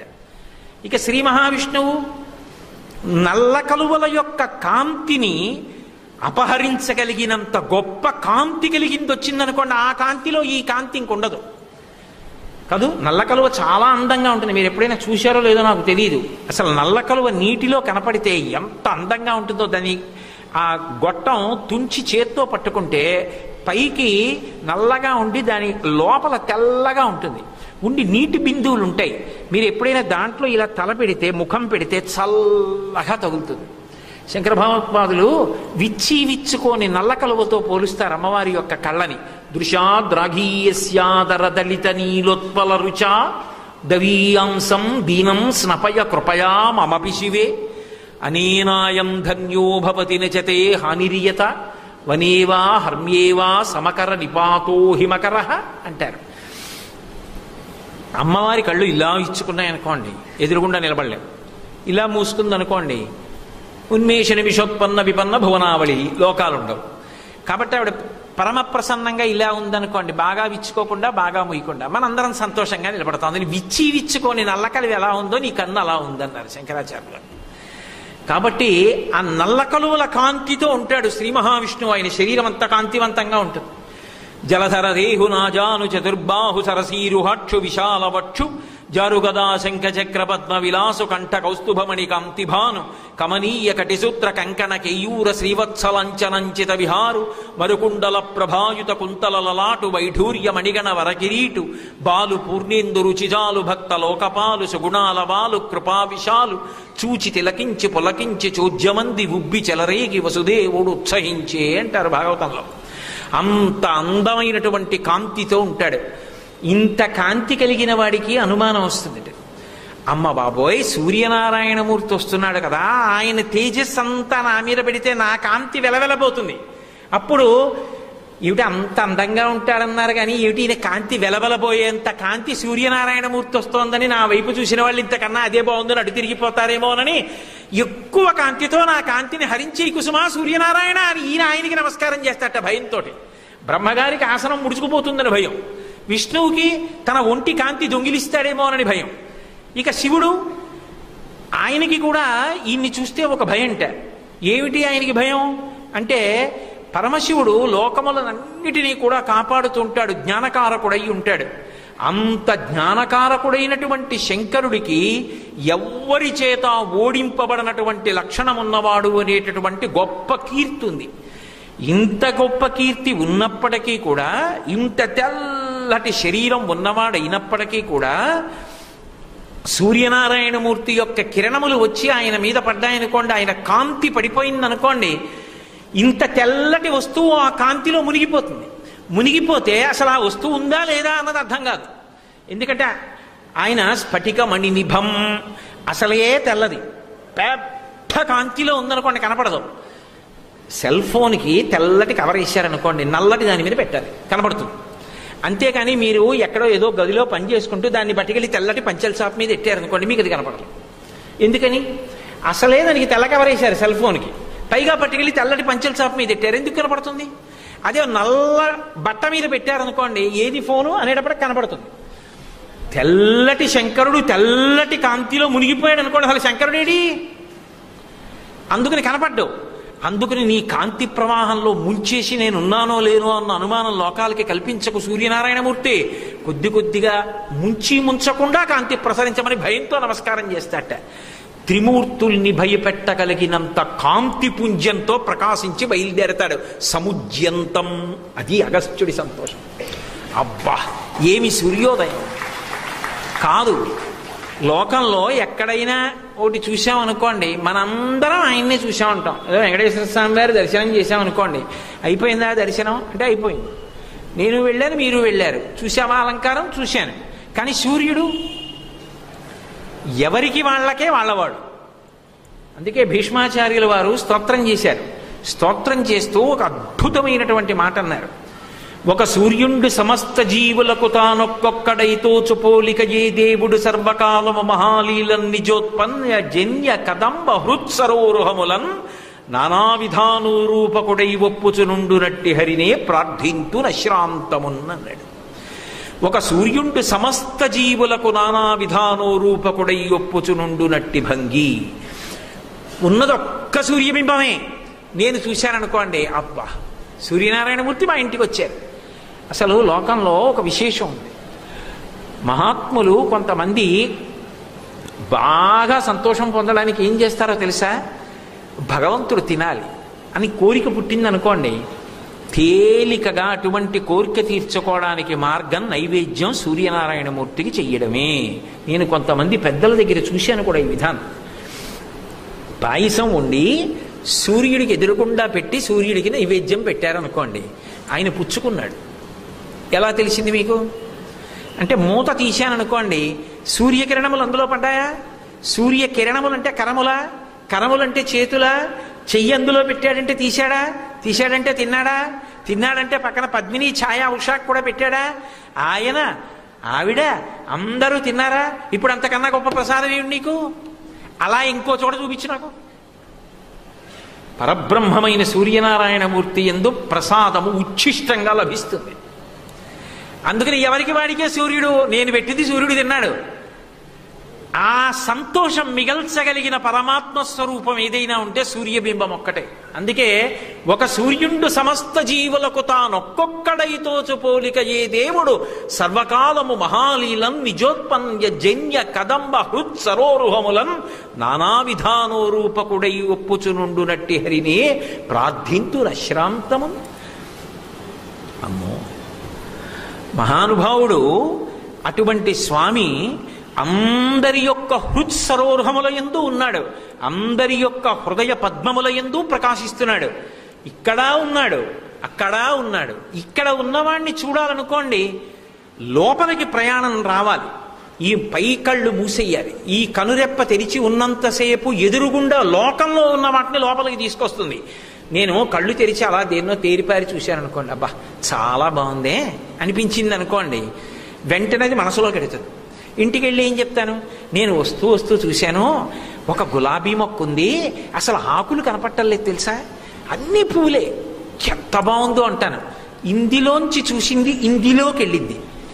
ఊళ్ళో విషయాలన్నీ ఇందులోకి పట్టుకెడుతుంది. ఇది మూసి మనోనేత్రంతో లోపలికి వెళ్ళాను అనుకోండి, లోపల హృత్పద్మమునందున్నటువంటి పరమాత్మ స్వరూపుడైన ఆ భా పీతాభా కాంతిభాస్కర ఆయన కనపడతాడు. కానీ అలా లోపలికి వెళ్ళి దర్శనం చెయ్యాలంటే ఎంత సాధన చెయ్యాలి. లోపలికి వెళ్ళి దర్శనం అంత కష్టం. ఒక్క సూర్యనారాయణమూర్తి మాత్రం ఏ కష్టం లేకుండా మా ఇంటి డాబా ఎక్కి నేను ఇంచుంటే ఆయన వచ్చి నాకు కనబడతాడు. ఎంత అదృష్టం! ఇంత తేలికగా అనుగ్రహించగలిగిన వాడు ఉన్నాడా? నీ ఎదురుగుండా వాడు వచ్చి దర్శనమిస్తే వాడు వద్దని దేనికోసమో పరిగెత్తిన వాడిని ఏమనగలను నేను? వీడికి నమస్కారం లేదా? ఎక్కడికో పరిగెడుతున్నావా నమస్కారాల కోసం? వీడికి పెట్టి పరిగెత్తు, మంచిదే. అసలు వీడిని వదిలేసి పరిగెడితే అర్థం ఉందా అందులో? కాబట్టి ఒక సూర్యుండు సమస్త జీవులకు తానొక్కొక్కడై తోచుపోలిక ఏ దేవుడు సర్వకాలము మహాలీలన్ అంటారు భీష్మాచార్యుల వారు. అంత గొప్ప సూర్యబింబం సముజ్యంతం. ఆ ఉదయించేటప్పుడు దాని యొక్క స్ఫూర్తి అలా ఉంటుంది. అందరి యందు జ్ఞానచక్షు తెరుచుకుంటుంది. అంతేకాదు, అసలు అందులో ఒక పెద్ద విశేషం ఉంది. సముజ్యంతం అండంలో ధర్మము అక్కడ ప్రారంభమవుతుంది. ధర్మచక్రం తిరగడానికి ప్రారంభం ఎక్కడ అంటే సూర్యోదయంలోనే. రాత్రి అందరూ నిద్రపోతే ధర్మచక్రం ఎందుకు తిరుగుతుందండి? నిద్రపోవడమే ధర్మం. రాత్రి తెలివిగా ఉండకూడదు. రాత్రి తెలివిగా ఉంటే మహాభారతంలో ధృతరాష్ట్రుడిని విదురుడు అడుగుతాడు, నీకు ఎందుకు నిద్ర పట్టదురా? నాకు నిద్ర పట్టదు, ఏమైనా చెప్పన్నాడు. ఎందుకు నిద్ర పట్టదు? 3 లక్షణాలు ఉన్న వాళ్ళకి నిద్ర పట్టదు. ఒకటి, నీకు ఏదో రోగం ఉండాలి, రాత్రులు నొప్పి ఎక్కువవుతుంది, అందుకని నిద్ర పట్టదు. రోగం ఏమైనా ఉందా? లేదు. పరకాంత యందు వ్యామోహం ఉన్నవాడికి రాత్రులు నిద్ర పట్టదు. నీకేమైనా ఉందా అని అడిగాడు. లేదు.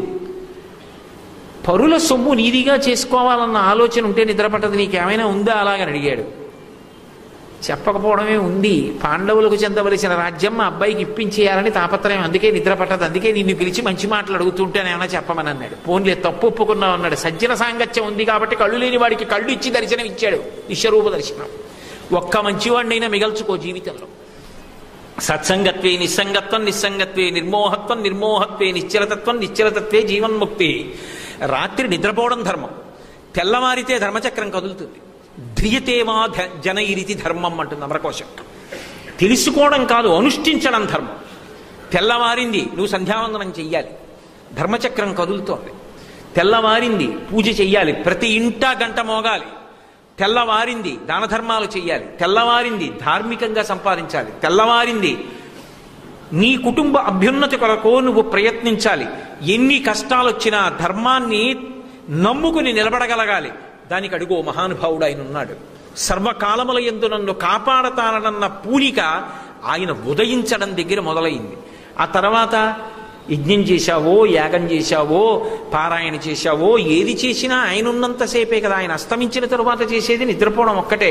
సముజ్యంతం. ఆయన లేచాడంటే ధర్మచక్రం తిరగడం ప్రారంభమైంది. అర్ధ సంపాదన నుండి సమస్తము అక్కడ మొదలవుతున్నాయి. అసలు ఆ ఉదయం అంత గొప్పది. ఒకడొస్తే ఒక పని, ఆయన వస్తే ఇన్ని జీవుల యొక్క ఇన్ని పనులు మొదలవుతున్నాయి. ఎంత అద్భుతం అసలు నిజంగా సూర్యోదయం. ఇంకా వదిలిపెట్టేస్తున్నాను ఆ నామాన్ని. ఎందుకంటే ఇప్పటికే 2 నేను కొట్టిన రన్స్. రశ్మిమంతం సముజ్యంతం దేవాసుర నమస్కృతం. ఆయన మహానుభావుడు దేవతల చేత అసురుల చేత కూడా నమస్కరింపబడతాడు. ఇది విచిత్రం. దేవతలు అంటే దైవ కార్యాన్ని నిర్వహిస్తారు. దివ్ అన్న శబ్దం, దివ్ అంటే కాంతి, కాంతి స్వరూపులై ఎప్పుడూ లోకోపకారము కొరకు ధర్మ సంరక్షణం కోసం దేవతలు ప్రవర్తిస్తుంటారు. అందుకు ఈశ్వరుడు వాళ్ళని కాపాడుతుంటాడు. రాక్షసులు కేవలం భోగాన్ని అపేక్షిస్తారు. మీకు చాలా తేలిక మార్గం ఏమిటో తెలుసా అండి? ఈ శరీరం ఉండగా గట్టెక్కిపోవాలనుకున్నవాడు దేవతా లక్షణం ఉన్నవాడు, ఈ శరీరంతో ఉండిపోవాలనుకున్నవాడు రాక్షస లక్షణం ఉన్నవాడు. అంతే తేడా. మీరు అన్నమాట మాకు కొంచెం కష్టంగా ఉందంటారేమో. ఈ శరీరానికి ఋతుమంతమని పేరు. ఋతుమంతం అంటే ఏమిటి?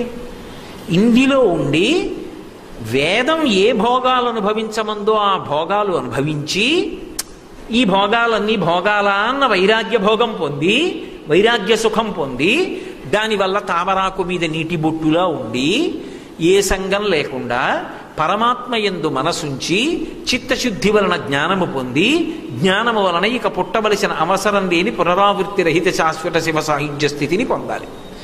అది దైవీ గుణము అంటారు. ఇక్కడే ఉంటారు దేవతలు. వాళ్ళు ఎప్పుడూ కూడా మంచి పనుల యందు అనురక్తి పొంది ఉంటుంది లోపల నుంచి. ఈ మంచి పనుల యందు అనురక్తి కలిగి మంచి పనులు చేసిన తరువాత దీని మీద భ్రాంతి ఉండదు. నేను మీతో చెప్పింది మీరు బాగా పట్టుకున్నారో లేదో, అందుకు ఆశ్రమం మారుస్తారు. మీరు నేను చెప్పేది చాలా చాలా గంభీరమైన విషయాన్ని ప్రస్తావిస్తున్నాను సుమండి, మీరు కొంచెం బాగా జాగరూకతతో పట్టుకోవాలి. ఆశ్రమము కట్టు మీద కట్టు తప్ప కట్టు విప్పిన కట్టు కాదు. ఆశ్రమం మార్చుకోవడం కట్టు మీద కట్టు. నేను ఒకప్పుడు బ్రహ్మచారిని. బ్రహ్మచారి అన్న మాటకు అర్థం ఏమిటంటే గురువుగారి దగ్గర కూర్చుని విద్యాభ్యాసం చేయడం. ఆ తర్వాత ఒక వయసు వచ్చిన తరువాత శరీరమునందు కామము పొటమరిస్తుంది కాబట్టి, అది మనసు యొక్క లక్షణం కాబట్టి దాన్ని ధర్మంతో ముడివేసేయాలి. అందుకని ధర్మపత్నితో కలుపుతారు. కలిపినప్పుడు ఏం చేస్తారంటే కట్టు మీద కట్టు వేస్తే కట్టు జారుతుంది, కట్టు విప్పరు. మీకు అర్థం అవ్వాలంటే, నేను నా కొడుకు కలిసి పొలానికి వెళ్ళాం. నేనేదో సాయంకాలం ఇంకా పొలంలోంచి వచ్చేసే ముందు కొంత పచ్చగడ్డి కోసి పట్టుకొచ్చి, ఒరే ఆవుకు పట్టుకెళ్ళాలి గట్టిగా కట్టు అన్నాను. నేను ఆనపకాయ కోసుకురావడానికి వెళ్ళాను. పొలంలో పాదు ఉండదా? పాదుకు ఆనపకాయ ఉండదా? ఆనపకాయ కోసం వెళ్ళాను. వీడు 2 తాటాకులు తీసుకొచ్చి ముడేసి ఆ పచ్చగడ్డి కింద పెట్టి వాడి మోకాలతో గట్టిగా నొక్కి ముడేశాడు 2 వైపులా. నాన్నగారండి పచ్చగడ్డి మోపు కట్టేశాను. నేను వచ్చి దాన్ని కదిపి చూశాను ఎత్తుకోవడానికి. అది కొంత దూరం వెళ్ళిన తర్వాత గడ్డి జారిపోతుంది, బిగుతుగా లేదు. నేను ఇదేం కట్టు కట్టడం రా అని విప్పేశాను అనుకోండి, చిన్నబుచ్చుకుంటాడు. అందుకని నేనేం చేశానంటే ఇంకో 2 తాటాకులు తీసుకుని తడప చేసి వాడు వేసిన కట్టు పక్కన ఈ తాటాకు పెట్టి నా మోకాలతో నొక్కి గట్టిగా దగ్గర చేసి కట్టేశాను. ఇప్పుడు అటు ఇటు కట్లేశాను. పచ్చగడ్డి ఇంకా దగ్గరకి నొక్కుకుంది. ఇప్పుడు నేను బిగుతైన కట్లేశాక నా కొడుకేసిన కట్లు ఏమైపోతాయి? జారిపోయాయి. కట్టు మీద కట్టు ఆశ్రమం మార్చడం ధర్మం కోసం. అదంతా ధర్మం కోసం. కట్టు జారుతుంది, ధర్మం కోసం జారుతుంది తప్ప వేరొక ప్రయోజనం కోసం కాదు. బ్రహ్మచర్యం అన్న కట్టు, గృహస్థాశ్రమం అన్న కట్టు వేస్తే ఎందుకు జారిపోయిందంటే ధర్మం కోసమే. నాకు పితృరుణం తీర్చుకోవాలి, ధార్మికమంగా సంతానాన్ని కనాలి, అది ధర్మపత్ని వలన పొందాలి నేను. అందుకని నా కామం ధర్మంతో ముడిపడాలి. అందుకని బ్రహ్మచర్యం అన్న కట్టు జారింది. కానీ ధర్మం అన్న కట్టు అలాగే ఉంది. అలాగే అన్ని మారుతూ పెడతాయి. అప్పుడు ఒక్కొక్క ఆశ్రమంలో ఒక్కొక్క సుఖాలు ఉంటాయి. గృహస్థున్నాడు అనుకోండి, భార్యతో ఉంటాడు, బిడ్డల్ని కంటాడు, మధురాన్నం తింటాడు, నైవేద్యం పెడతాడు. వేదం ఏ భోగాలను అనుభవించమందో ఆ భోగాలను అనుభవిస్తాడు. చక్కగా మంచి బట్ట కట్టుకుంటాడు, ఏదో ఇల్లు కట్టుకుంటాడు, దానం పట్టుకుంటాడు, చక్కగా 10 వస్తువులు దాచుకుంటాడు, అన్నీ చేస్తాడు. అన్నీ చేసిన తర్వాత కొన్నాళ్ళు పోయిన తర్వాత ఏమి ఈ సంసారం, ఏమి ఈ సుఖాలు, ఇవన్నీ అనుభవించారు, ఇవన్నీ సుఖాలు కావు అని అన్నీ వదిలేసి అరణ్యానికి పోయి భార్యతో కలిసి వానప్రస్థుగా ఉంటాడు. అది వైరాగ్య సుఖం. ఈ వైరాగ్య సుఖం తర్వాత అసలు ఈ శరీరం అనేటటువంటిది అనిత్యం అండి అన్న విషయం రూఢం చేసుకుంటాడు. అనిత్యం అని తెలిసిపోయింది కాబట్టి నేను చెప్పేస్తానండి అండవు. అది పడిపోయే వరకు ఎదురు చూస్తాడు. తనంతటా అది పడిపోతుంటే అది దాని ధర్మం, అది పడిపోతుంది. దానికోసం బెంగపెట్టుకోక్కర్లేదు. ఒక వెంట్రుక ఎలా రాలిపోతుందో అలా ఇది కూడా పడిపోతుంది. ఓ దీనికి పడిపోయే కాలం వచ్చేసింది, ఇది పడిపోతోందని పడిపోతున్న దాన్ని సాక్షిగా చూస్తాడు, ఆత్మగా విడుదల పొందుతాడు. అందుకని ఇది ఋతుమంతం. బాగా అర్థం కావాలంటే భగవాన్ రమణులు ఒక ఉపమానం చెప్పారు.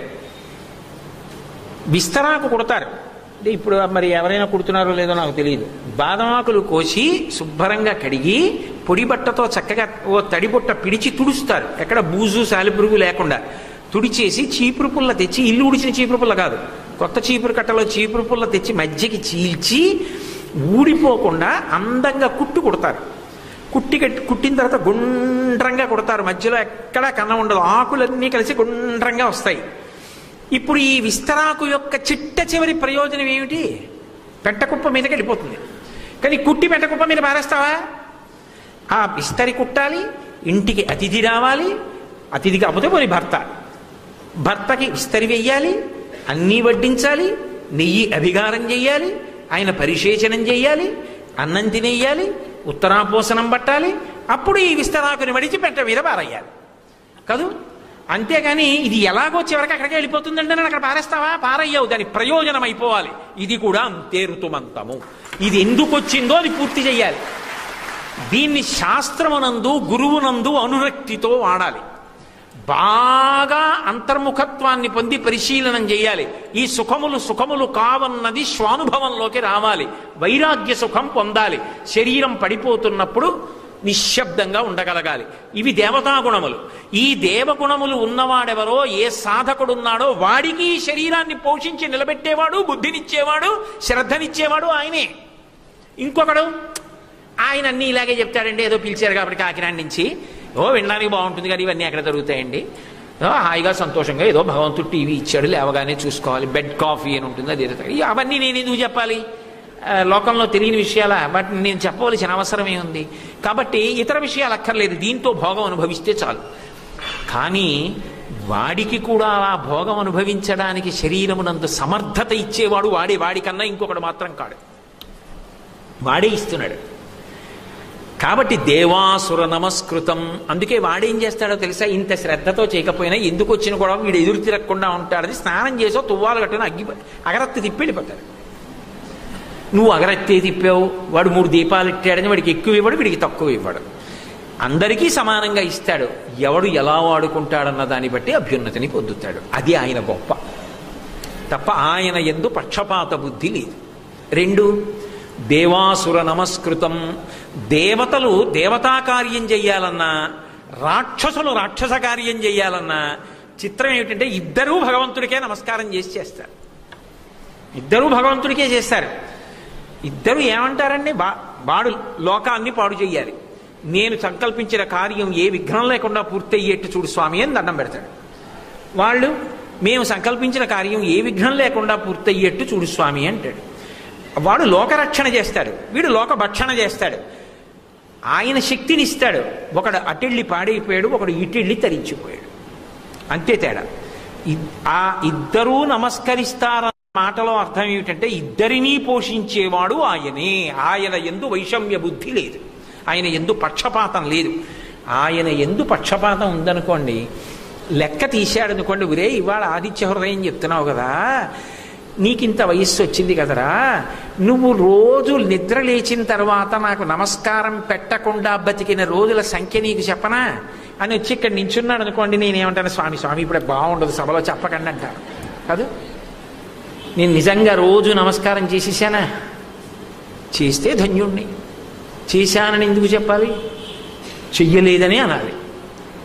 అయినా ఆయన నాతో ఆదిత్య హృదయం చెప్పిస్తున్నాడే, మీరందరూ చేసిన వారు, మీతో వినేటట్టు చేస్తున్నాడే, ఎంత చమత్కారమైంది. దేవాసుర నమస్కృతం. మంచి భావన ఉండి అకస్మాత్తుగా రజోగుణం పుడుతుంది ఒక్కొక్కళ్ళు, అప్పుడు విచిత్రమైన రాక్షస బుద్ధి పుడుతుంది, అయినా అనుగ్రహిస్తాడు. అది ఆయనలో గొప్పతనం. అంతేగాని ఒరే నేను తలుచుకుంటే నిన్ను ఏమైనా చేస్తానండవు. మీకు నేను ఉదాహరణ చెప్పనా? భాస్కర రాయల వారు ఉన్నారు, లలితా సహస్రనామ స్తోత్రానికి భాష్యం చేశారు. మహానుభావుడు భాస్కర రాయల వారంటే సామాన్యుడు కాడు. ఆయనకి బాలాకీ నగరం అని ఉత్తర భారతదేశంలో దాన్ని పరిపాలించేటటువంటి ప్రభువు దగ్గర సేనాపతిగా ఉండేవాడు. చంద్రసేన జాధువుడు అని ఒక సేనాపతి. ఆ చంద్రసేన జాధువుడు ఈ భాస్కర రాయల వారికి గొప్ప శిష్యుడు. ఈయన ఒకసారి ఆ బాలాకీ నగరం వైపుగా వెడితే ఆయన వచ్చి ఈయన కాళ్ళ మీద పడి నమస్కారం చేసి, మహానుభావ గురువర్యా, ఇంతకాలానికి వచ్చారు, నాకు సంతానం లేదు, మీరు అనుగ్రహిస్తే, మీరు చల్లని చూపు చూస్తే మీరు తప్పకుండా నువ్వు కొడుకుని కంటావు రానొక్క మాట అంటే నాకు కొడుకు పుడతాడు, మీ ఆశీర్వచనం నాకు అంగరక్ష, కాపాడండి అన్నాడు. గురువు ప్రసన్నుడయ్యారు. గురువు తలుచుకుంటే చేయలేంది ఏముంటుందండి? అధిగత అధిగత తత్వ శిష్యహితయోజ్యత సతతం. ఎప్పుడూ శిష్యుడి యొక్క హితాన్ని కోరుతాడు. ఆయనకి తత్వం తెలిసి ఉంటాడు. ఆయన వీటి యందు మమేకంగాడు. కోరుకున్న శిష్యుడికి ఆ తత్వము చెప్తాడు. కాబట్టి వెంటనే ఆ భాస్కరరాయల వారు అన్నారు, నీకు గొప్ప కొడుకు పుడతాడు రా అని ఆశీర్వచనం చేశారు. చాలా సంతోషించాడు. చంద్రసేన జాధవుడు అంతఃపురానికి వెళ్ళిపోయాడు. ఆయన ఏదో దేశాటనం చేస్తూ వెళ్ళిపోయాడు. ఇదే భాస్కరరాయల వారి దగ్గర మంత్రోపదేశం పొందాడు.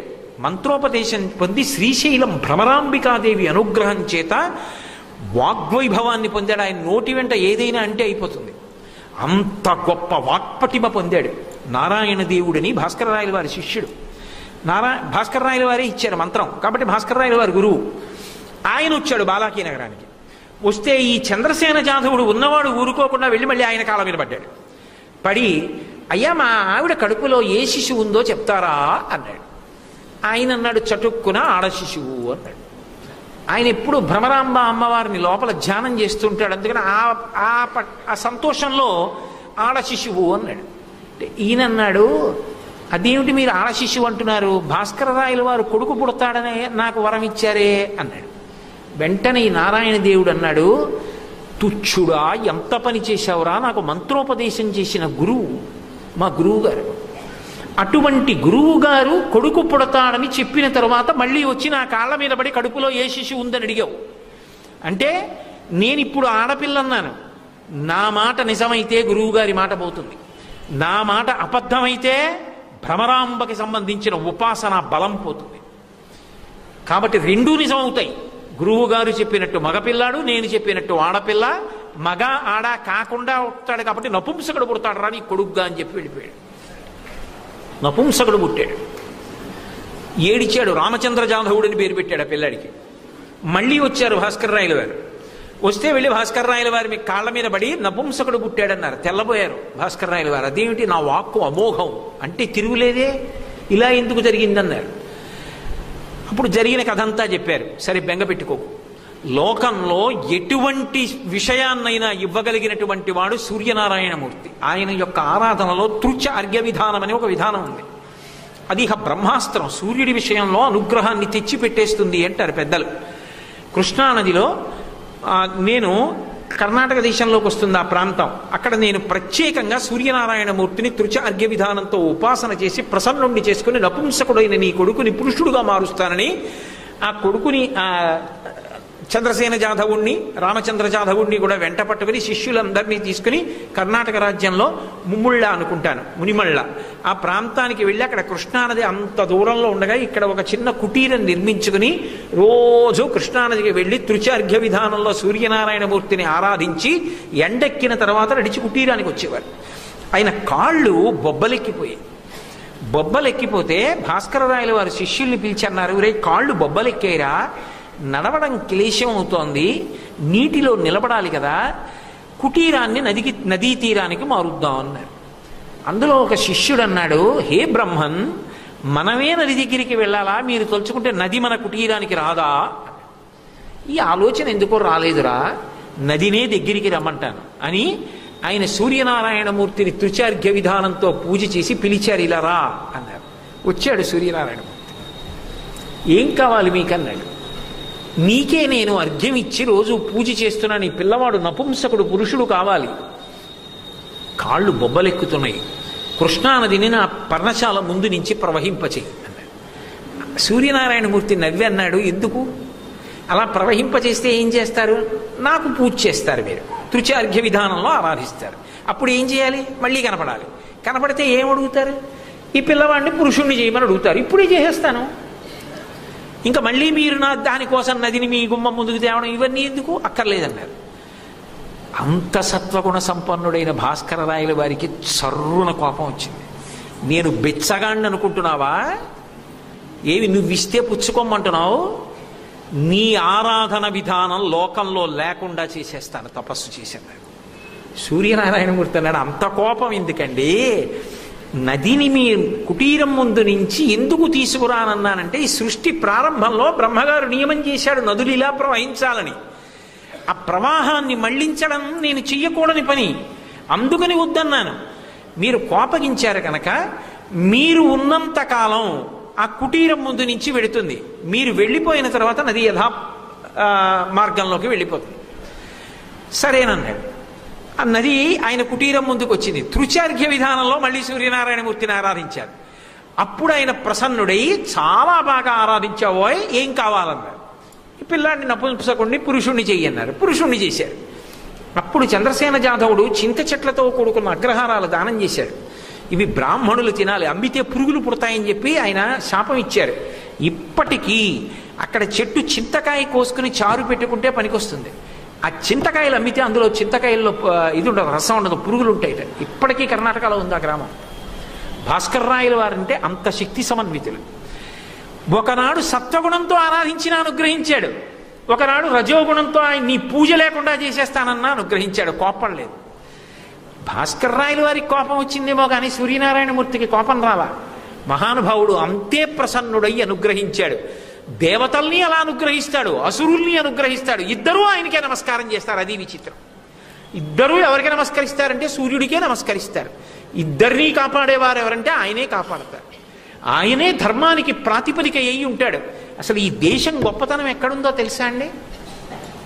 ఆయన అనుగ్రహాన్ని ప్రధానంగా చేసుకుంటారు. అందుకే పూర్వం యుద్ధం జరుగుతుంటే సూర్యాస్తమయం అవగానే భేరీ మోగించేవారు. ఈలోగా యుద్ధం జరుగుతుంటే ఏ శత్రువు కోసం యుద్ధం చేస్తున్నారో ఆ శత్రువు దొరికాడు, జుత్తు పట్టుకున్నాడు, కత్తి ఎత్తి ఇంకా కంఠం మీద ఇలా వెయ్యబోతున్నాడు. సూర్యాస్తమయమైందని భేరీ వినపడింది అనుకోండి, వదిలిపెట్టేసేవాడు. మీకు ప్రపంచం మొత్తం మీద యుద్ధం కూడా ధర్మయుద్ధం చేసిన జాతి ఏదైనా ఉంటే ఒక్క భారతదేశమే. యుద్ధం కూడా ధర్మమే. ధర్మం తప్పిన యుద్ధం కూడా చేయలే ఈ దేశం. అంత గొప్ప దేశంలో పుట్టడం మనం చేసుకున్న అదృష్టం. కాబట్టి ఎవడు అలా ధర్మం కోసం నిలబడ్డాడో వాడిని అనుగ్రహిస్తాడు. ఎవడు అలా ఋతుమంతంగా శరీరాన్ని వాడుకోవాలనుకుని మంచి గుణములతో ఉంటాడో వాడు మోక్షం వరకు వెళ్ళేటట్టుగా అనుగ్రహిస్తాడు. జ్ఞానమిచ్చి విడుదలనిస్తాడు. అంతటి మహానుభావుడు సూర్యనారాయణమూర్తి. అందుకే ఆయన రశ్మిమంతం సముద్యంతం దేవాసుర నమస్కృతం అంటూ పూజయస్వ వివస్వంతం భాస్కరం భువనేశ్వరం అంటారు. ఆ రెండో పాదాన్ని మళ్ళీ రేపు సాయంకాలం 6:30 మనం కలుసుకున్నప్పుడు చెప్తాను. మీతో ఒక్క మాట మనవి చేస్తాను, దయచేసి వినండి.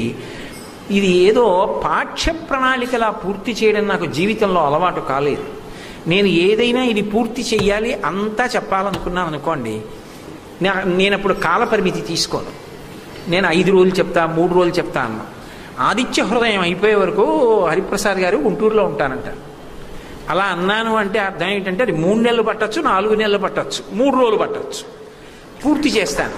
నేను 5 రోజులు ఉంటాను అన్న మాటకు అర్థం ఏమిటంటే ఆదిత్య హృదయం 5 రోజులలో నేను చెప్పిన తరువాత ఆయనకి నమస్కారం చేయాలన్న బుద్ధి నాకు స్థిరపడి మీ అందరిలో ఒక్కరైనా ఆయనకి నమస్కరిద్దామన్న బుద్ధి కలిగేటట్టు చెప్పమని నేను ఆయన్ని ప్రార్థించడానికి ఈ ప్రయత్నం తప్ప ఇదేదో సిలబస్ లాగా అన్నీ చెప్పేసి ఆదిత్య హృదయం పూర్తి చేశానని చెప్పడం నాకు మక్కువ లేని విషయం. తనివి తీరా ఒక్క నామైనా అంత సంతోషంగానూ చెప్పడమే నాకు ఆనందం. అందుకని నేను ఇవాళ కొత్తగా అలా మానేసి అవన్నీ ఏదో సిలబస్ చెప్పినట్టు చెప్పమంటే నా వల్ల అయ్యే పని కాదు అది. అందుకని నేను సిలబస్ పూర్తి చేయనేమో అన్న మనసులో భావన పెట్టుకోకండి. ఏకశబ్ద సమ్యజ్ఞాత సృష్ట ప్రయుక్త స్వర్గే లోకే కామదుగ్భవతి అంటుంది శాస్త్రం. ఒక్క మాటే చెప్పు, ఒక్క మాటే విను. అది మనసులో నాటుకుంటే సమస్త ఉపాసనల వలన నీకు కోరికలు వర్షించినట్టుగా దేవతలు వర్షిస్తారు. అదిగో అలా ప్రయత్నం చేద్దాం. అది శ్రద్ధ. మళ్ళీ రేపు సాయంకాలం 6:30 తిరిగి కలుసుకున్నప్పుడు స్వామి నా చేత పలికించినంత మేర పలుకుతాను. మంగళాశాసన పరై వదాచార్య పురోగమై సర్వైశ్చ పూర్వైరాచార్యై సత్కృతాయాస్తు మంగళం. మంగళం కోసలేంద్రాయ మహనీయ గుణాత్మనే చక్రవర్తి తనూజాయ సర్వభౌమాయ మంగళం. ఉమాకాంతాయ కాంతాయ కామితార్థప్రదాయినే శ్రీగిరీశాయ దేవాయ మలినాథాయ మంగళం. సర్వం శ్రీ ఉమామహేశ్వర పరబ్రహ్మార్పణమస్తు.